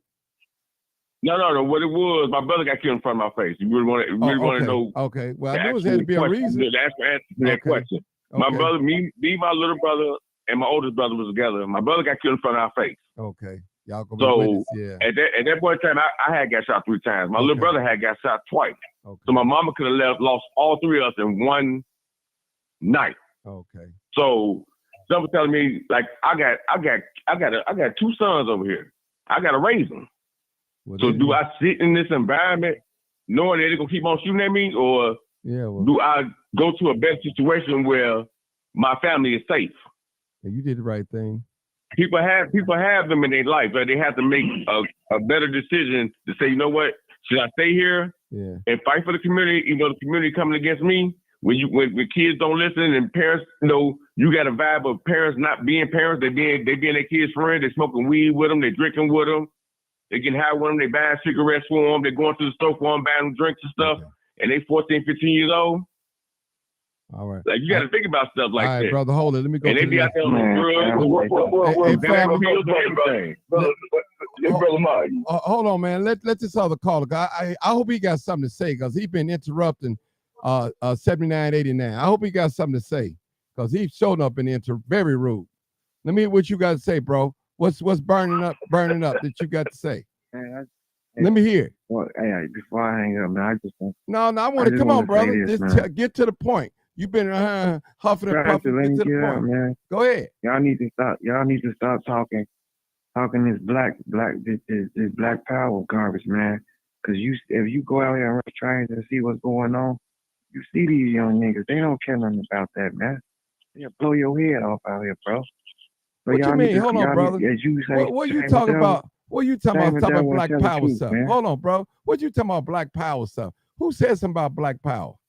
What are you talking about? You said black love, man. What are you talking about, bro? Yeah. We talking about black love, man. Man, Nick, like I said, man, that ain't no love out here, man. Love get you killed, bro. Brother. See, you Bro- only Ain't that's no what love I'm out saying. here. See, that's the negativity. See, that's Cole. what- Negativity I'm hold saying, on, man. hold on, I ain't hold on. trying to This ain't no black Hey, love. brother, These kids brother, don't mind you saying, brother, man. brother. Go ahead, Look, go ahead. all my Hold on, sons, brother. let me tell you Hold something, on. brother. Let me tell you something, Hey, brother. brother, hold on. I call it 331. Hold on. Let me Man, say that's this. your song, Okay. dude. Hold on, ain't, bro. Ain't nobody Hold trying to hear that, bro. Hold on. Let me say this. Listen, bro. 7989. This is what Red was talking about. When you talk like that, you got young people listening to what we saying, and the first thing that come out of their mind, they don't care about us. So we're gonna do what we ain't got no they ain't got no respect for us. Ask them We ain't got no respect for GCI. them. Ask them why Yeah, they play the music right, that they right. play to Listen, get these kids to act hey, that way. they're in Ask for GCI business. that. Ask them that. Yeah, but what are you doing to correct the Ask problem? them that, What do though. you do, Ask brother? the NBA young What boy do you that. do besides running your mouth? What do you do I to ain't, help the I ain't problem? trying to do nothing. I'm gonna protect mine. Well, I'm gonna you protect mine, hey, brother, bro. you on the wrong Yeah. call then. If you ain't got no, you ain't trying to help I'm the just telling you. cause. I'm just telling you, man. Come on, Ain't now, nobody, bro. ain't nobody on that black power shit. Well, no hey, more, brother, man. hey. It's over with. Okay, well, Everybody never said nothing about black power, so you on the wrong line. 'Cause You're on the everybody wrong said line, about no bro. black power. We talking about black love, man. You love your skin? yeah. Do you love your skin? That's What why you you in? got shot, man, because of your mouth. That's why I you know. got I shot, got, man. I 'cause got, your I mouth, got. man. Look, I Don't do got that, shot brother. because I made the wrong choice. Don't Let do me that, tell you that, brother. my brother. Man, ain't Don't do I nobody that. got telling shot you because that. I It's made the only- wrong choice. You only tell I one got shot side of because I the made the story, wrong man. choice. Look. Let me tell you something, your brother. side of the And you know what? story. I'm not even going to conflict with you, going to conversation. talking to them. You just have a Ain't blessed day, nobody man. talking to you. You just have a Yeah, blessed no, day, ain't man. nobody talking to you. You just have a blessed day, man. You in a bad mood, man. You just go ahead and take a Ain't chill nobody pill, talking man. to you. Y'all jumped on that girl for no reason. She just telling y'all what's going on out here. But it Hold don't on. matter. They don't mean that you gotta go sit here and say, man, just give up on your people. We just quit. I ain't give up on mine. Yeah, ain't no blood Do jump we on no just quit girl. living? Do we just give up? Yeah, go ahead, That's old my timer. question. Do we Look, just give up? and first of all, ain't nobody jumped on her. Everybody just came with their opinion, bro. No, I'm just saying. If you can't hold on. respect the people's opinion, then Yeah, everybody hold cuss her out. Hold it Everybody for a minute. disrespect her. Hold it for a minute, sir. Hold it. Listen, first of all, as a brother, as a man that's from the streets, ex-gang bang, ex-drug dealer, just from the streets, period. I think it's my duty to tell a sister in love. I didn't call her no fool. I didn't say she was crazy, dumb, or stupid. I didn't raise my voice at her. I said, sister, don't do that.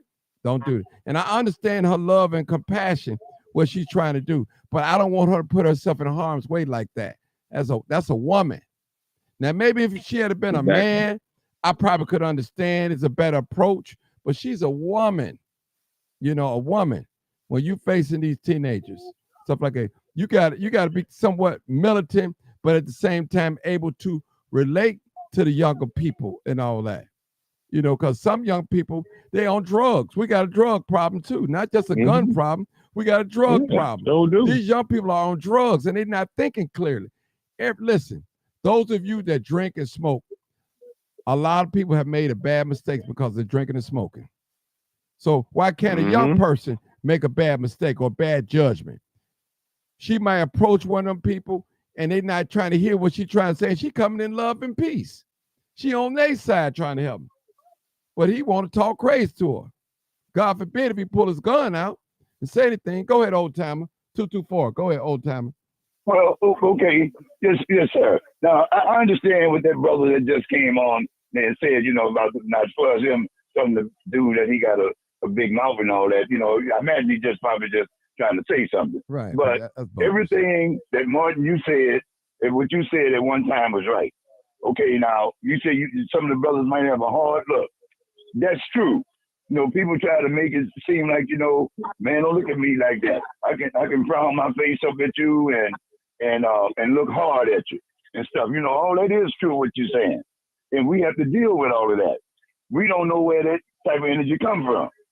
But the fact is that we do have people that wants to go on the upswing, and we got some that want to stay on the bottom.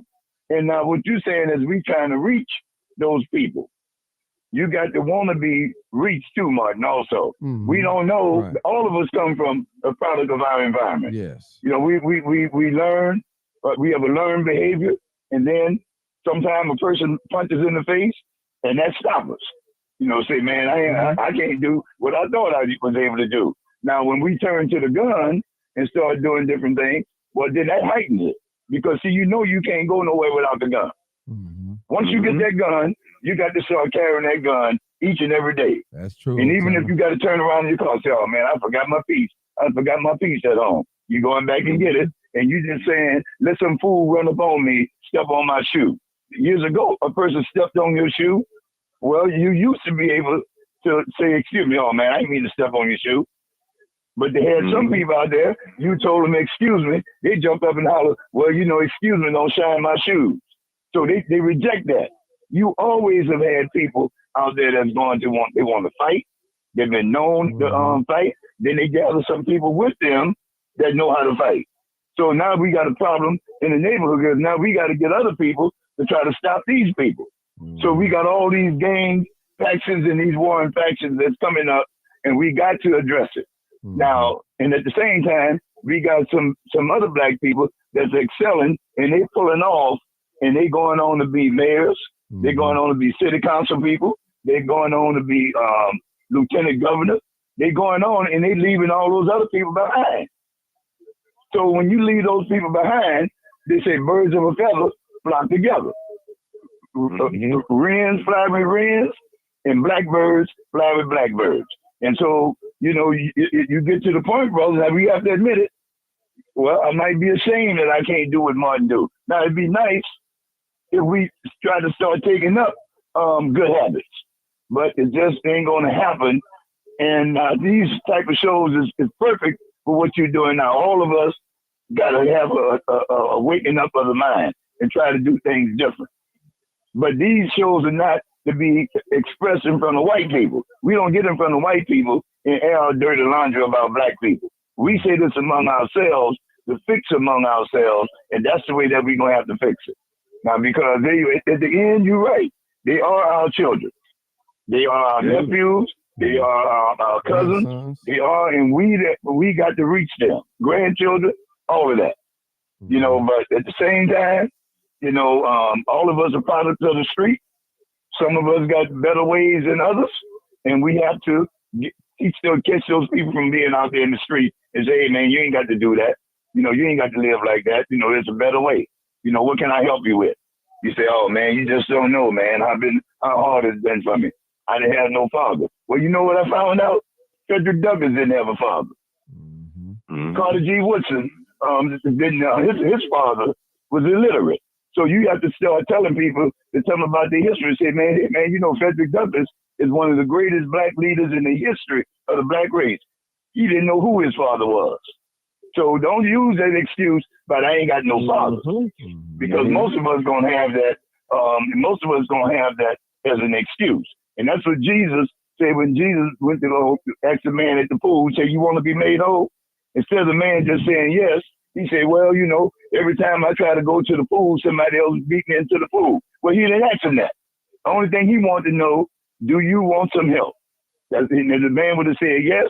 He said, "Okay, I'm here to help." Now we run up on our brothers. True enough, you got to know how to approach them because some of them ready to fight, some of them got anger management in them and different things. And you say, "Hey, brother, I'm just trying to help you." Now but the problem is we can't be scared of our people. See, because once they find out that we scared of them, then they might try to take advantage of us. But, we got to show them that we ain't scared of them. And so that means the only way that you not going to be scared of them, you got to get out there with them. You got to get out there with them and decide, and you got to talk to them and say, hey, brother, how's it going? What y'all doing? What y'all doing? Y'all hanging close around the church? Y'all must be want to be saved or something. They say, oh, man, that church ain't real. They say, well, tell me why it ain't real, brother. Give me your opinion. Well, I was born and raised in the church. If God is so real, how come all these black people getting killed and different things? They come up with all kinds of ways to be able to talk. And you got to know how to get in the trenches with them and talk with them. Don't be scared of them. Just go on and talk with them. You see, but we got to get those guns and different things out of people's hands because, number one, that's automatic death sentence. That's automatic jail time. And those things we got to stop. But I enjoy your show. You're right. And we trying to find a better way. But these things will be discussed in front of black people. They never ought to be discussed in front of white people because we don't have to let white people know how we feel about what we trying to do for our people. But we know that they should know that we love our people though. Yeah. And if we love our people, then we'll do something to help them. But let me say something, old timer. On this show, I've heard black women call for where the game bangers at now when you need them. But all the time when the game bangers was doing their crazy stuff, y'all call them savages, terrorists, thugs. Now you need them to push on these migrants, to push on them a little bit, Now you calling for them. And guess what? They got their arms crossed and said, now y'all calling for us now. But we was all these names and all that. Now y'all need us. Ain't that something? To call somebody a bunch of names, now turn around, the same people that you call, you need them now. You want them to do something for you. You want them to take penitentiary chances to do something to a migrant or push on them. That's what you want them to do while you live in the comforts of your home and don't do anything. Then continue your old program. Oh, they ain't nothing but some thugs. They ain't nothing but some terrorists. They ain't nothing but this. Marcus, you coming up next. I know Marcus, this is Marcus talk. And so this is what I see. This is what I observed. Trust me, over there on 79th and Essex, that's a heavy gang area there. Heavy. It's called Terrortown. Heavy gang area. Been Blackstone for years. And they still over there. That's their area. And they rule that area. And people want them to take chances on some people standing in the abandoned building. But that's another story. Go ahead, Marcus. Well, basically, I just want to say a couple of things. I listened to Rev, and I heard people come on here and kind of attack him. But I will say this.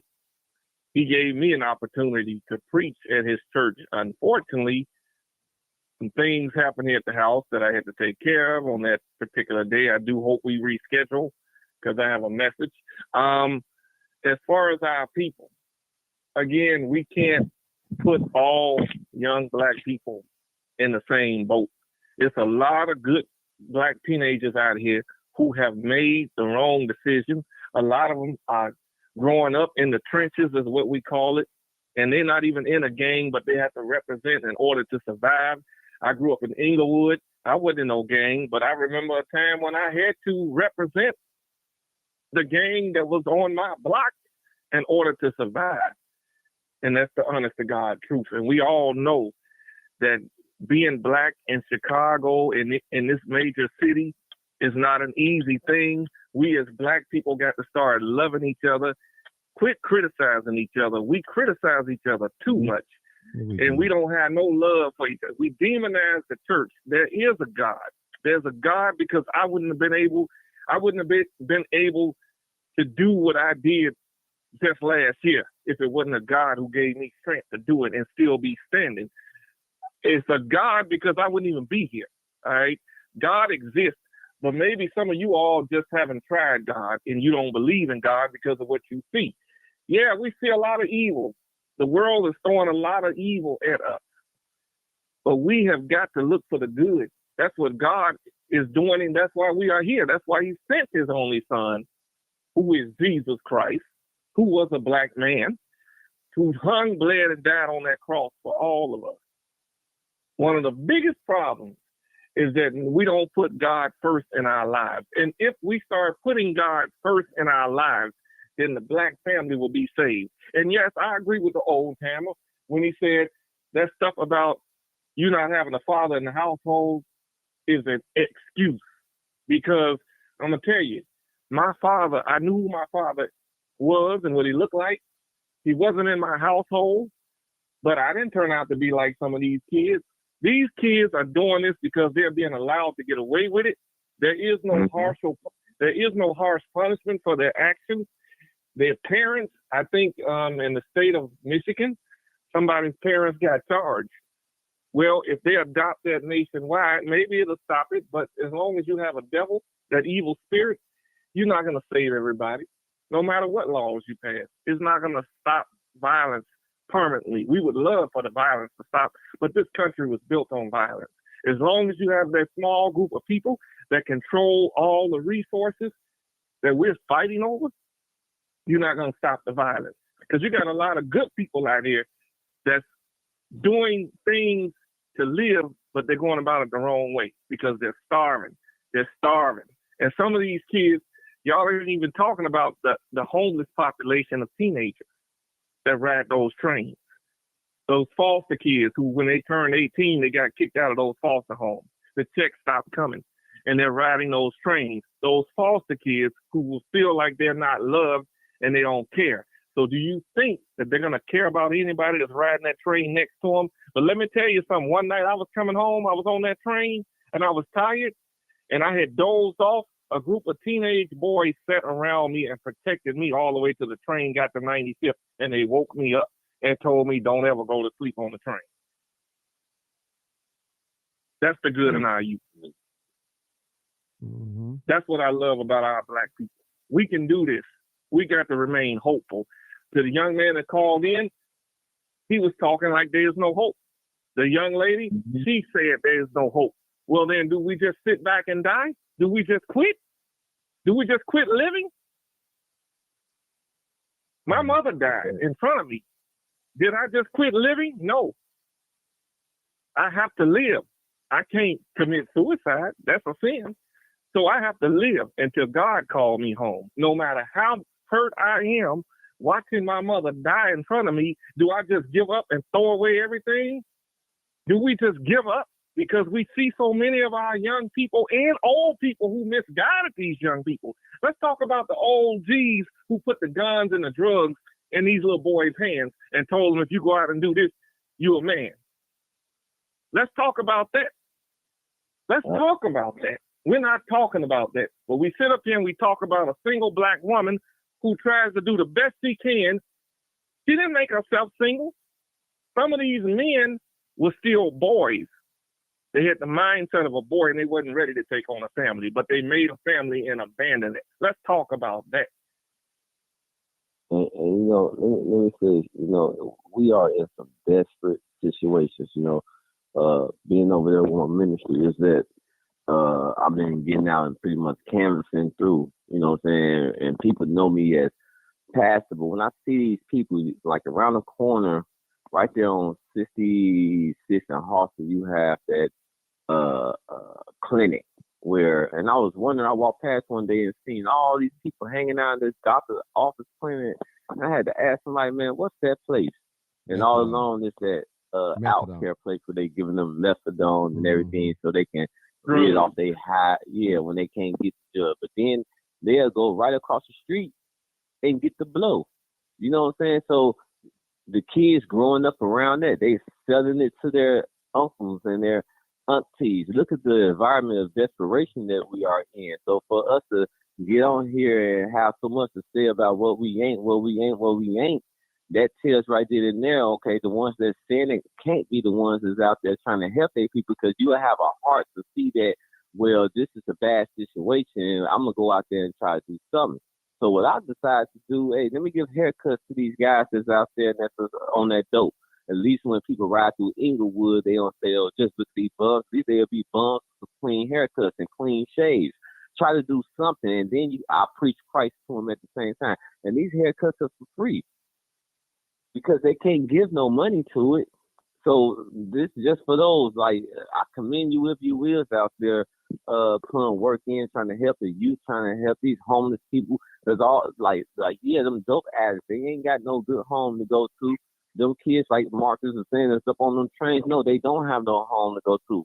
And yeah, some of them are under 18 years old, but they've been brought up out of homes. They ran away from homes that wasn't treating them right. 9 times out of 10, how I know, because I was one of them kids. I wasn't being treated at home right. So I ran out to the streets, and I thought the streets was more better because the streets showed me things that, you know what I'm saying, that looked fascinating and looked exciting.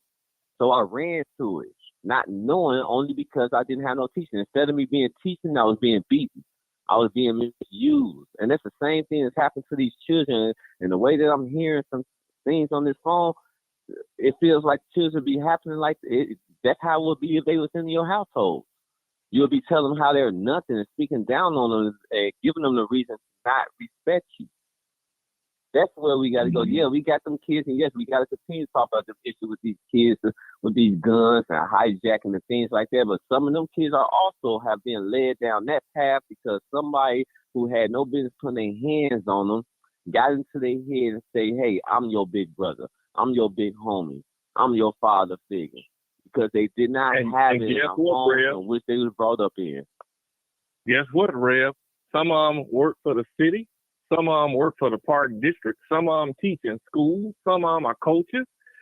Make sure you screen the people that's coaching your kids, that's teaching your kids, that you allow your kids to be around. And some of them are at the barbershop. Let's face it, these old heads, all old heads are not good heads, okay? They talk this mess into these kids' heads, these boys' heads. And some of these grown women have had sex with some of these little boys, and now these little boys think that they're grown men and they can talk to all grown people the way they talk to those grown women or whatever, all right?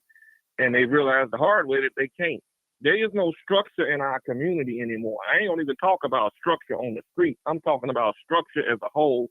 The black family is in a bad situation. And in order for the black family to get back on this track, it needs to get back in church. It needs to get back close with God. We need to start teaching our kids about the power of God and quit teaching them that this is a white man's God, that this is a myth that was made up overseas somewhere. When you have a direct experience with God, and we all have, some of us just don't realize it. We view it as a dream or a thought. You didn't just think that thought. God put that thought in your head. I could have gave up on my photography years ago, but for some reason, God kept sending me up there to that park. He was training me, and I didn't know how big of a difference that I was making on them young people by showing up. Now I see them, and they grown. They act like they done seen Jesus when they see me, because I must have made some type of huge difference in their life by just being there. I was invited to their games. They would be looking to see if they see me. A lot of the parents don't even take the time to come to their kids' games to support them. Yeah. And then some black parents are quick to say, you need to quit that and go do this. My mother never told me to quit. But some of these parents don't support their kids when they're trying to do something positive. You should support your child, whether they want to be a rapper, a drummer, a dancer. Support them, because the Jews and the whites support theirs, and show them how to do it the right way, not the wrong way. All right, y'all. Can I go to bed now? I got my man called back again. What do he want? Oh yeah. Hold on. Let's see what my man wants. He called back. He hung up. Brother Martin, go ahead, old timer. Go ahead, old timer. Well, I want to ask the panel. I want to ask this panel a question, because the sister earlier made mention about people calling one another dog and the N-word. Now I listened to something during this Black History Month, and the man said, now sometimes some of this stuff, Martin, I'd be sending it to you on Messenger. Yeah. Okay. Yeah. The man said we cannot be good and be niggas at the same time. Now, I've been watching from Shannon Sharp. I've been watching people getting openly on TV, Jay-Z, and all these people using this N-word right out in the open. Now, I hear the brothers on here tonight, Rev the Barber and stuff, and different people saying, and because when the sister said that we be saying the word homie and dude and all this kind of stuff. Because I saw me ask Deion Sanders, they said, what you think about this football player? Oh, man, he's a dog. He's a dog. He's a dog, man. He's a real dog. I mean, so if we not going to elevate, our thinking, where are we going to end up at on the real side? Yeah, that's true. I just want to ask this panel this. Yeah, well, hold on, brother. Let me take this caller, man. See what this young brother got to say. 7989, what you got to say, man? Hey, man, all I'm just saying is this. I wasn't trying to be disrespectful. But, bro, we gotta live on reality. It's messed up out here, man. Bro, but Y'all can quit listen, this.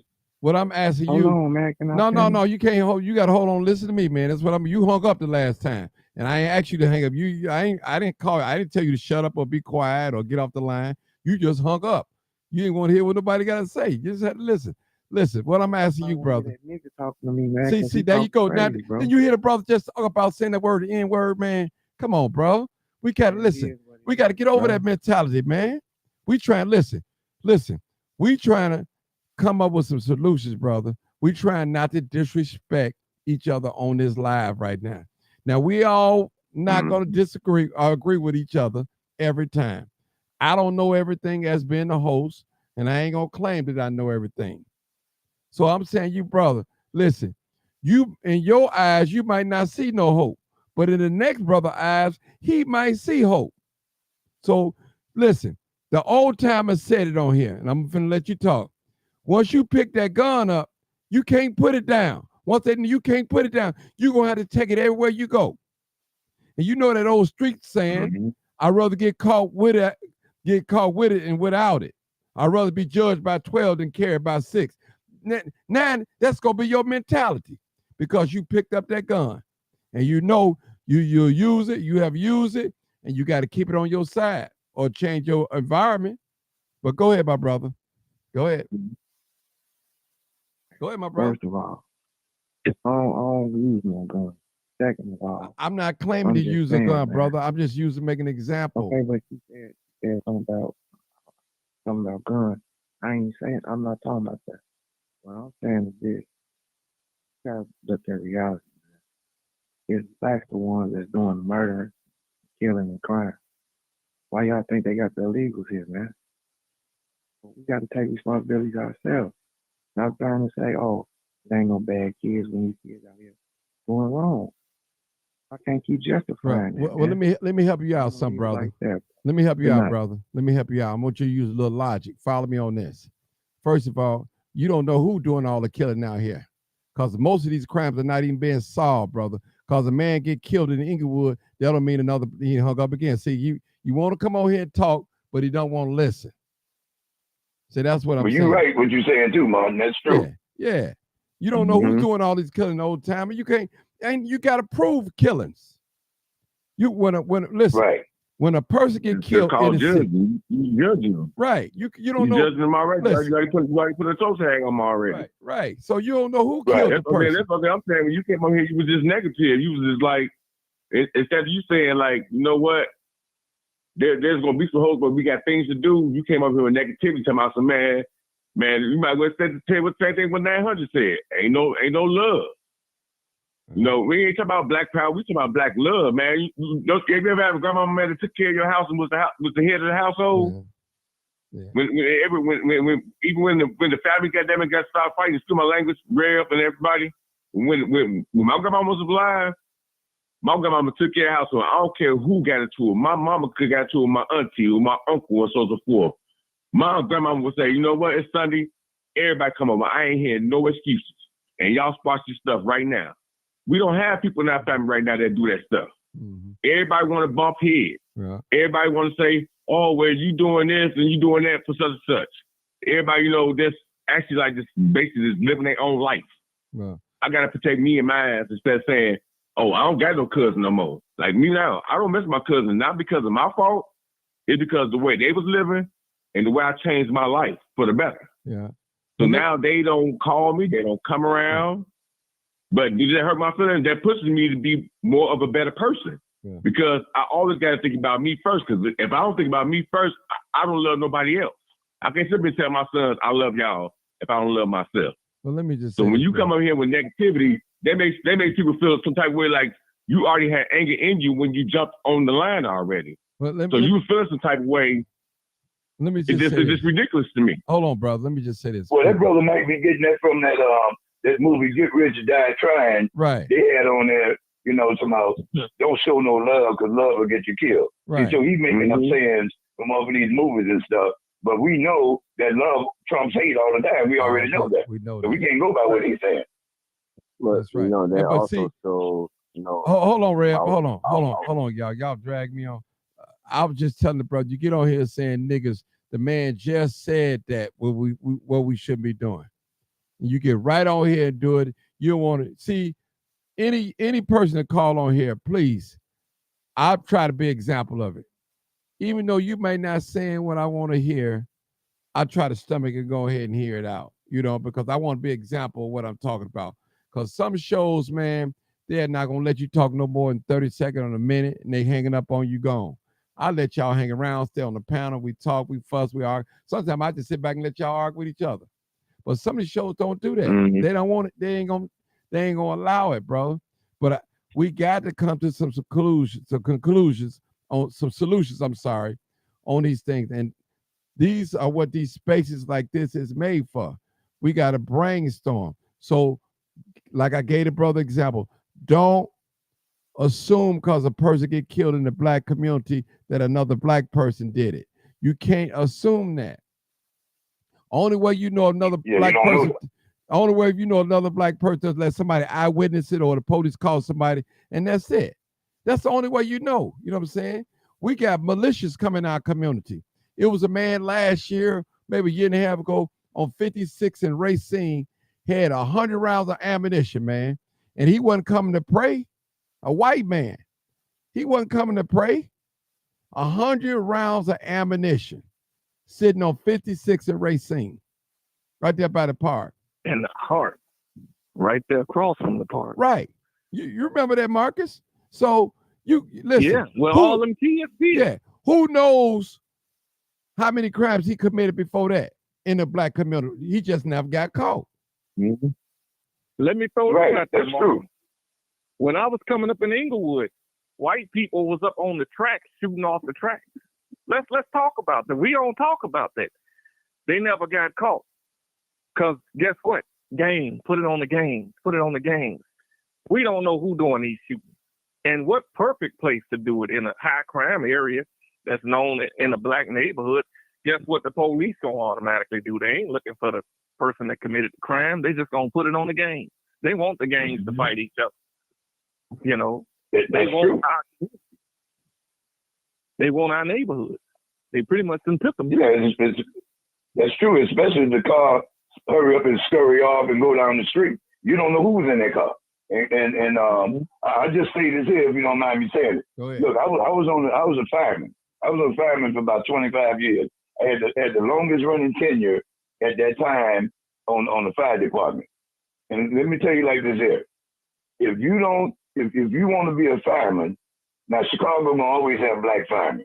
But when you go to these other areas, see, it's a badge of honor for a lot of Caucasian people to say, I'm a fireman because their father was one, and same thing with the Navy and stuff and so on. So they try to keep a lot of traditions going. They got a lot of weird stories, but I'm gonna tell you, there's one thing that they'll do. They'll stick together, and if they work for the city, and if they find out that they're gonna start cutting back on some of the firemen, they'll go out and start some fires and make up a fire somewhere, so they can justify keeping the firemen on there. You see, so white people, see, they do a lot of things and get off with it. Mm-hmm. And see, black people don't really have that kind of courage to do that kind of stuff. But if you hang around a lot of white people, you'll find out a whole different world that you can open up and start doing stuff because they're not scared to do it. If they find out that anything, the police department, they'll go and break in cars, they'll do anything to show where they don't want to get laid off to justify keeping that fire department and make them find money to keep That's why the crime rate. That's why you got. That's why it is. That's true. Now I ain't That's never right. heard that. That part is true. I agree with that. Old timer, what you just said, I've never heard that. Now, what I've witnessed with my own eyes, I'm telling you, that's the truth. I'm gonna tell you what I witnessed with my own eyes. I witnessed a fireman, a paramedic, beating up a black woman inside the truck. I witnessed that. Wow. Another thing I witnessed too, a young man that got shot in the street. The paramedic, hold on. The paramedic told him, "We're gonna let you die." He told him, "We're gonna let you die," but he didn't die. Then I witnessed in the street with my own eyes where a young man was trying to rob and got shot. So when the paramedics came on him, he had one on his right and one on his left. Chicago police officers walked over to the paramedic and dropped a white sheet over him. Other words, let that man die. And in so many words, I got it on camera. I can prove it. So it hit the news. Yeah. When does a Chicago police officer trumps two paramedics? When does that? When it comes to dealing with an injury, you know. So that's what I'm saying. So Old Time is right. It's a lot of things. It's like George Blakemore said. They just like the rat that get the cheese and never get caught. So they doing a lot of things. Right. They just never get caught. They never get caught. Right. And we don't have the luxury to do things the way they do it because they control everything, stuff like that. Now I remember Old Timer. This going back like what 25 years, probably when you first got started, where they had a bunch of firemen here in the city of Chicago, and they was calling people a bunch of N-words all around. They had a little party, and the video got out and surfaced. On 69th and West. Yeah. So at that firehouse on 69th and Bell. Yeah. That was 20-some years ago. I think 20-some years ago. 20-some years ago. Yep. They still doing it, man. I know they still doing it. They're still doing it. Yeah. And they're not used to black people being over them. Right. Let me tell you, I was in classes, and when you start teaching people about the nozzles, about, you know, how much sometimes you may have to use a mathematical equation. They don't think that black people can think and talk at the same time and be able to say stuff, you know, right off the bat, because they may say, well, if you got 100-foot hose, you got to have so much pressure coming through there in order for to make the foam and stuff, you know, because you got to have pressure and foam, the pressure to make the foam that's coming out the inductor and different things. So white people know all of that stuff, but they don't think that you know it. And so, and if you don't know that, when you try to teach a class, man, I went to different kind of refinery. I went to the Shell refinery. I went to the Mobile refinery. I went to the Quad City refinery. I went to Illinois University and because I was an industrial firefighter, and not just they got structural firefighters and they got industrial firefighters. And I was one where you had to train in chemical warfare, you know, anthrax and all that kind of stuff. And you have to know all of that stuff. And man, they do not have that many blacks coming in teaching it. I'm telling you. So white people always look for white people to be over them. And so when these different things happen, these cars coming by shooting these carjackings and different things, when you say what you say in front of white people, so how do you know somebody black did it? Well, they'll get quiet just for a nanosecond. But there's not going to be enough to stop them thinking that somebody black did it. Because what you're going to say make too much sense to them. You're going to say, well, they ain't catch nobody. We don't know who did it. They're going to say, yeah. And then they'll let you just run out and stop talking. But they're going to believe what they want to believe. They're going to believe it's black on black crime. That's the way that they think. And they got facts to back it up from them agreeing with one another. Not facts to show that it's black, but by them agreeing with one another, that's all they need. They don't need no facts. But Old Timer, as long as one of them agree with one another. Yeah. Yes. Well, what about why they don't never use the term white on white crime, but they always use it black on black crime? Why is that? Yeah. Well, anybody that's on this line already know. And when you talk about it, if something hideous happens, a white man go and shoot up a school, Sandy Hook over out there in New Jersey when that happens. You can go to work and talk about it, and you say, man, what did that man do that for? You know what they're going to say? Well, Reg, man, they got some undesirables out there. you know, they got some low lights out there. That's all they're gonna say, and they're gonna move on. If you bring it back up 2 hours later, you know what they're gonna say? They say, man, you still talking about that? See, but we'll get to one another and we'll bring it up all day long. We'll keep on talking at 7 o'clock in the morning. We'll start at 12 o'clock. We go to lunch. You're gonna say, man, I just can't understand why he did that. Man, black people, white people, they didn't address it one time and they done moved on. They ain't going back to it. They're not gonna go back to it. And this is the way that they've been trained to do, so they don't have all that negative energy coming. They'll just say, man, put him in jail. You know, just lock him up and throw away the key, and then they move on to something else. But they ain't gonna talk to you about it all day long now. They done with it. But with us, we keep it going. We give it legs to walk with. We give it legs to crawl, and we keep on bringing it up, and we keep talking about it. But they leave it alone. They leave it alone, and that's it. And this is consistent with everything that they do. I worked with them for 47 years, and I listened to them, and I learned from them. I say, I see that. I say, see, now they ain't even talking about it. I got to bring it up to them. They ain't gonna bring it up. They won't do it. So, you know, so it all depends how you wanna take it. If you wanna take it and say, well, look, man, it happened. Let's try it, like Bill Clinton when they had the Columbine. When that stuff happened with Bill Clinton, you know what he got on there and said? Well, if that happened, we got to make sure that don't happen again. And they moved on from it.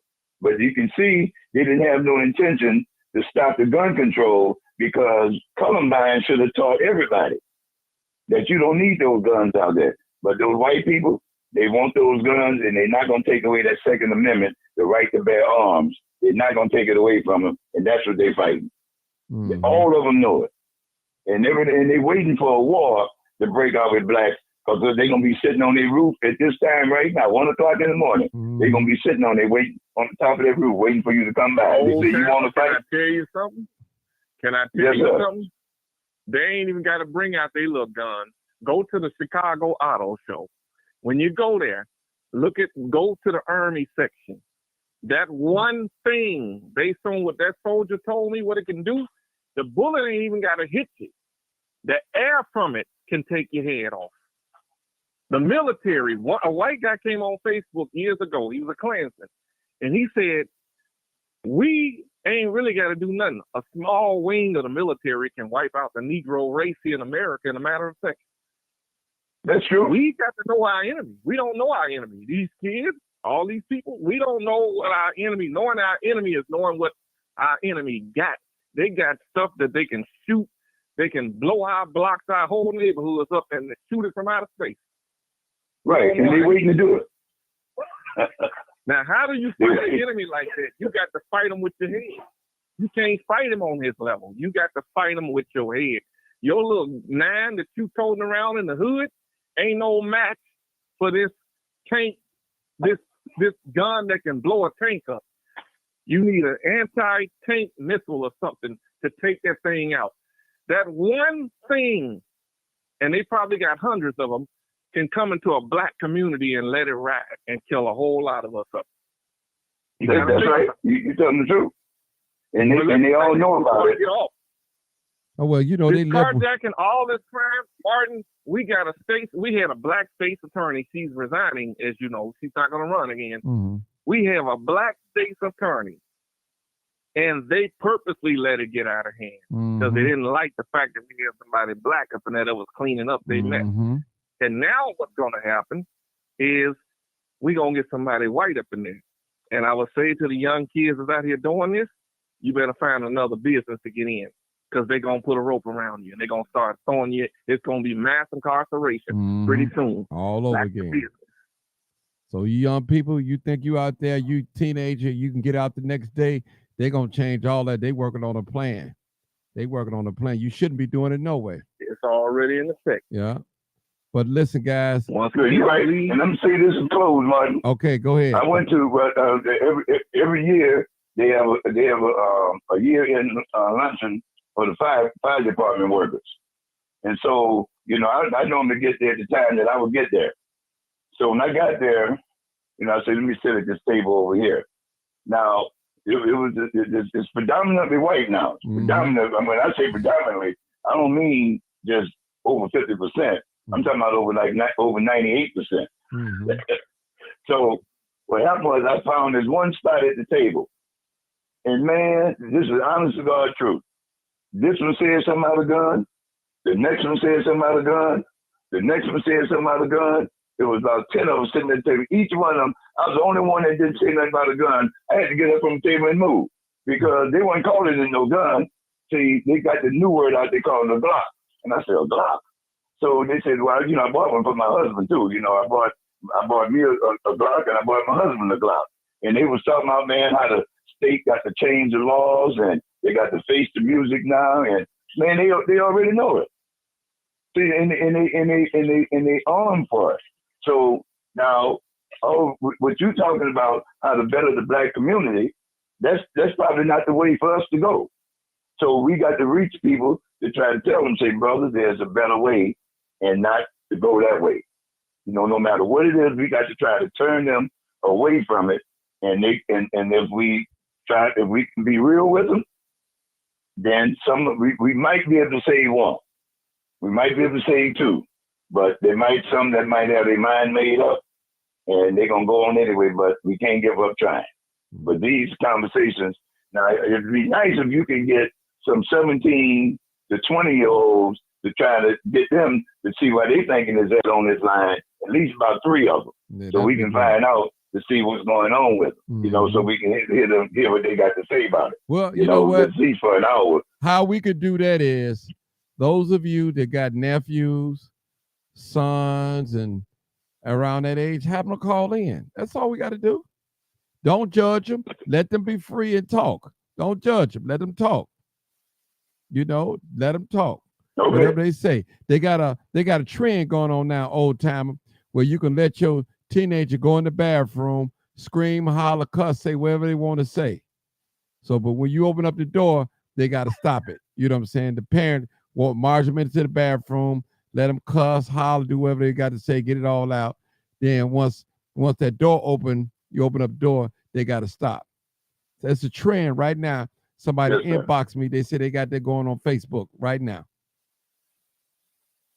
Ain't that something, bro? I can believe it. That's but you got a good show though, man. Thanks, good man. Show. I got to get out of here, y'all. It's super late, man. 1 o'clock in the morning. 1 o'clock. Yeah, it's 1 o'clock. Hey, I appreciate every last one of y'all. So again, people, we can have that young people show. I'm down for it. But my thing is, we have to let them talk in their own language. If they're gonna say nigga, if they're gonna say shit, let them say it. Don't try to correct. We just want to hear. We want to evaluate their thinking and see where they're coming from. How they view. See, they view the world different from me and you, old timer.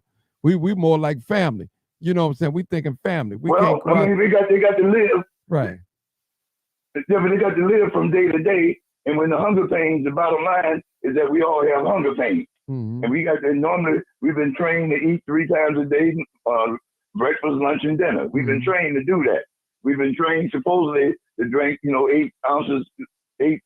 glasses of water a day, even though we don't do it. There's a lot of things that we don't do that, man, we elevate our thinking, got to be elevated, and they just got to be challenged. It just got to be mentally challenged. That's all. Mm-hmm. I mean, you got to catch them where they at and say, man, I mean, you ain't going to make it the other way. You got to make it this way, because this is the way that all of us, but you can't get around food, clothing, and shelter.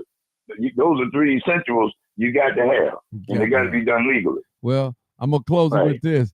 You always say, man, if you ain't got no skill and no education, there's only one thing left to do is to steal. And that's all. That's it. That's it. That's it. And I agree with that. That's it. You're right. Yeah. And you know what the Great show though, brother. I got a show called The Midnight Box, and you got one called Live Uncut Unedited. So this is midnight in America, but I do have The Midnight Box. I'm gonna invite you on to it one night. Let me know. I'll be welcome to come on. You got my number. Call me. You got my number, old timer. Yes, sir. You got my personal. That's my personal number. You got. All right, people. I'm out of here. You already know what it is. Live, uncut, unedited. Tell the truth and shame the devil. I love being black. All right, people. Thank y'all for tuning in. This is Live, Uncut, Unedited. We're going to end this broadcast right now. Thank you so much. Get some sleep. Thank you for allowing me to come into your home, your workspace, into your car, wherever you may be watching me. Thank you so much. Be safe.